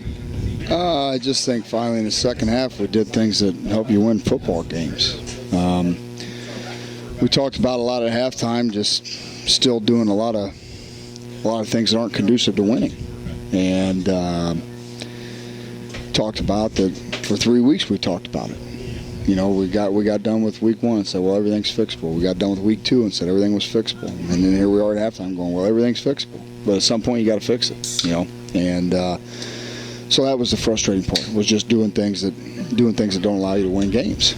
You know, whether it's everybody can point to the obvious ones, whether you don't hang on to the ball or you drop a ball or you do whatever, you know. But what it was like I explained on the field afterwards, like they had a long pass play, quarterback scrambles out and throws the ball. It's complete. Damon's in coverage. Well, Damon's been in coverage for 10 seconds. And the reason Damon's in coverage for 10 seconds is because the guy's job, who is to keep the quarterback inside the pocket, doesn't do his job. And then the guy that's supposed to recontain the quarterback doesn't do his job. But all anybody wants to yell about is the guy that wasn't in coverage, when none of it's his fault. And so it's things like that that most people don't realize. They don't, you know, that it's easy to point out, well, hey, or even a guy gets hit and fumbles the ball. Well, hey, hold on to the ball. Well, you got somebody that doesn't make the right block. And all of a sudden he gets hit from the blind side where he's not supposed to get hit from. Mm-hmm. So all those things lead to losing football games. And so we fixed most of those in the second half. You know, I also think that the fact that we play, you know, 11 different on each side, I think that helped us tonight. You know, I think that, you know, and they were certainly thrown for a loop when the quarterback's not playing in the second half. That didn't help them any either. But, you know, you keep forgetting, and we've talked about this, you stop and think about it. These seniors, Dalton played some minutes in the spring, but aside from that, they weren't on the, you know, last season that they played were as sophomores in lower level games in 2019. The juniors got 5 games in the spring. And you know, as sophomores, and the year before that they were freshmen and didn't play a ton because we have sophomores that play. So we haven't played a whole lot of. They haven't played a whole lot of football, and this is every year's a new team, and this is a new team that with a lot of inexperienced guys that have to learn how to win and learn how to make plays and learn what to do and stuff like that. And so fixed a number of things in the second half. You know, as we say, it's never as good as it seems. It's never as bad as it seems. So as good as we feel in the second half, we'll probably look at film and go, well, it could have been better. You know, but it's nice to say it could have been better while you win. You bet, without a doubt. I was very happy with line play on both sides of the ball. Tanner looked like he'd been let out of jail. He finally had some time to operate. Conversely, you shut out the other team. Good job on both sides. Yeah. We finally threw it around a little bit tonight and made a few plays. We still got to get better at it, but that's going to come with playing more and doing it more and stuff like that. So, so a lot of positive. The biggest positive was a win. I mean, at the end of the day, and we talked about it on the field. Like, I'm happy for them. I'm ecstatic for them. You know, winning is hard. You and I have talked about that a number of times. That as you get older, it's real easy to not appreciate winning. But I think you have to appreciate wins. So we talked to them about that time. It's hard. Enjoy it. I'm happy as heck for them. I want them to be happy. Enjoy it for 24 hours, and then we'll go back to putting our head in the sand and being the worst football team in the world and seeing what we can get better at. I've got to give John Westendorf a shout out. 177 yards rushing tonight. That's quite nice. Yeah, he had a good night. He does a nice job. He's got a good feel for things, patience-wise, and finishing runs and things like that. And super pleased with his effort tonight. But then you also need to mention Keegan Baker rushed for almost 50 yards tonight. Chris Hemwall got you a couple of scores. And Keegan to get to that point. Keegan right now is just a little fast. John is a little bit more patient and allows things to develop up. We just got to slow Keegan down a little bit. He gets there a little too quick right now to make some of the cuts that need to be made, and that's just something that'll come with more reps. Remember, he didn't hardly play in the first game. Had a medical issue, didn't play much, and then we didn't play a ton of offensive snaps last, right. So he hasn't had a ton. John got the majority of the carries in week one because of that, so we just got to get Keegan caught up a little bit rep-wise. But, I was certainly happy with the way John ran the ball tonight. It certainly gives that other defense more people to think about, more people to watch for. Yeah, and Tanner, Tanner's a big body to try and bring down and finish his runs. We got to work with him a little bit more on protecting himself, but he enjoys some contact. I can tell. And the one thing we knew, we had plenty of experience coming back with special teams, and it's just so much fun, whether it's Ozzy or whether it's Armando. That's pretty cool, kicking off to himself. Yeah. We're fortunate. I was giving them a hard time, but think about how much they have changed. Mm-hmm. So they went from kicking only, where they could practice kicking nonstop, to where they hardly ever get to practice kicking because one's starting on offense and one's starting on defense. And we had to have that conversation this week about, as good as they've been, their kicking has, for them and where they were, had dipped a little because they had, just like anybody would, because they haven't had time to work on it because they're always catching routes or defending routes. So we talked about having to find time. Hey, you guys still got to kick. You guys used to come out here with Bo and have half a practice and go down there and do kick all day, and you can't do that anymore. So, but yeah, it's super nice to have two guys like that can do that. And Armando's talented enough to pull that off. And he's 2 for 2 on that, and then also can kick down. We got to improve our kickoff coverage. That's just a tough one to practice because you don't want full speed collisions, and so how do you practice it? And we just got to get better at it. So Matt Toon's our guest next week, and they got beat tonight. Who did they play tonight? They played Taylor. Let me double check. That was Mount Zion. They beat Taylorville. Okay. Excuse me. Okay. I got that backwards. Okay. 12-8. Thank you, Dustin. Yeah. So Matt Toon got the win. So playing a very, very, very well coached team. They're always really good defensively. Quarterback's back, heck of a player. So we've always had tough games with them, and so I'm sure this week will be no different. Without a doubt. Thanks for coming up for the visit. Always appreciate it, Greg. It's always nice to do it after a win. You bet. Thank you, Brett. Thank you. Hearts coach Brett Hefner. Appreciate him coming up to join us. Hearts post their first victory of the season, 42-0, a win over Charleston. Let's send it back to Gail for scores on this evening. All All right, in high school football action, Cumberland, big win over Arthur Lovington Atwood Hammond, 45-0. Newton defeated Casey Westfield, 35-27.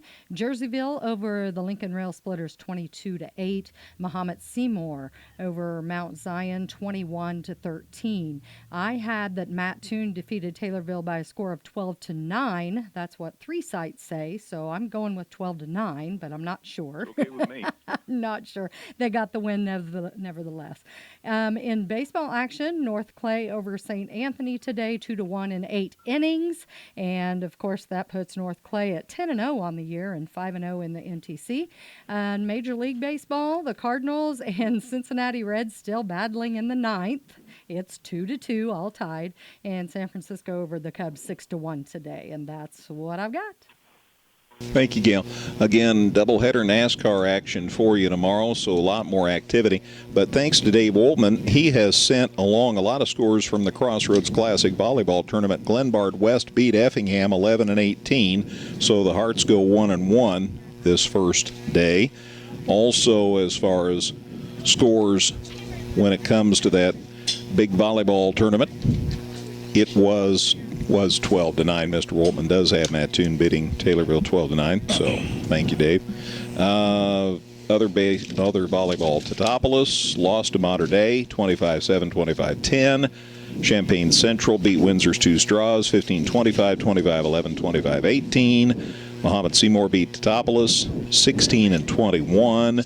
And Effingham beat Bloomington 17-18. So those are other scores involving the local teams at the Crossroads Classic. Remember, that's going on all day tomorrow at Effingham High School, Effingham Junior High School, and Sacred Heart School. So if you want to see some primo volleyball, keep that in mind for tomorrow. Additionally, and Gail, I'm just wanting to double check, you had all the Apollo Conference scores final, right? As far as I believe so. Very good. Okay. So I won't dwell on those. Suffice to say, And now it looks like the Reds are ahead of the Cardinals, 3-2 in the top of the 9th. Oh, man. All right. Cardinals still have a chance. So thank you for the update there. Again, we'll remind you that we have doubleheader of NASCAR for you tomorrow from Richmond on KJ Country. The Xfinity race is at 1. The Cup race is at 5.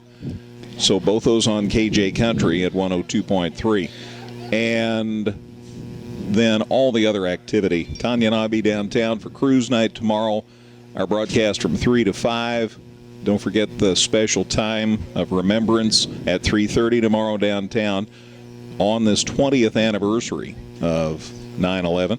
And then Sunday afternoon at 3, the celebration at the Crossroads. So all kinds of tremendously important activities going on around the area. It's a very important weekend, and we hope you'll be part of it. And I do want to mention that, too, because that leads into next week when the Hearts are home, and it's going to be Military Appreciation Night. So keep that in mind. A lot of the military are recognized for their jobs well done, so keep that in mind. Kickoff at 7 o'clock at Klosterman Field next Friday night.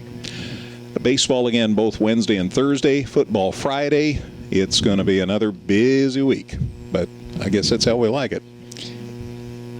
We'll take it. Yeah. As long as the games are good, right? Exactly. Like this was pretty good tonight. As the Hearts get their first win of the year. 42-0 the final score. Let me mention again, thanks to Dustin, as always, a wonderful job taking care of stats and keeping me lined out. Thanks again to C.J. Schmidt. Good job taking care of things technically. And, of course, Gail Warner. Wonderful job back at the studios. We appreciate that. Again, the final score here tonight. Good night for the Hearts. They win it 42-0. See you next week, everybody. Have a great weekend. Good night, everybody. Thanks for listening. This has been a production of Premier Broadcasting Incorporated.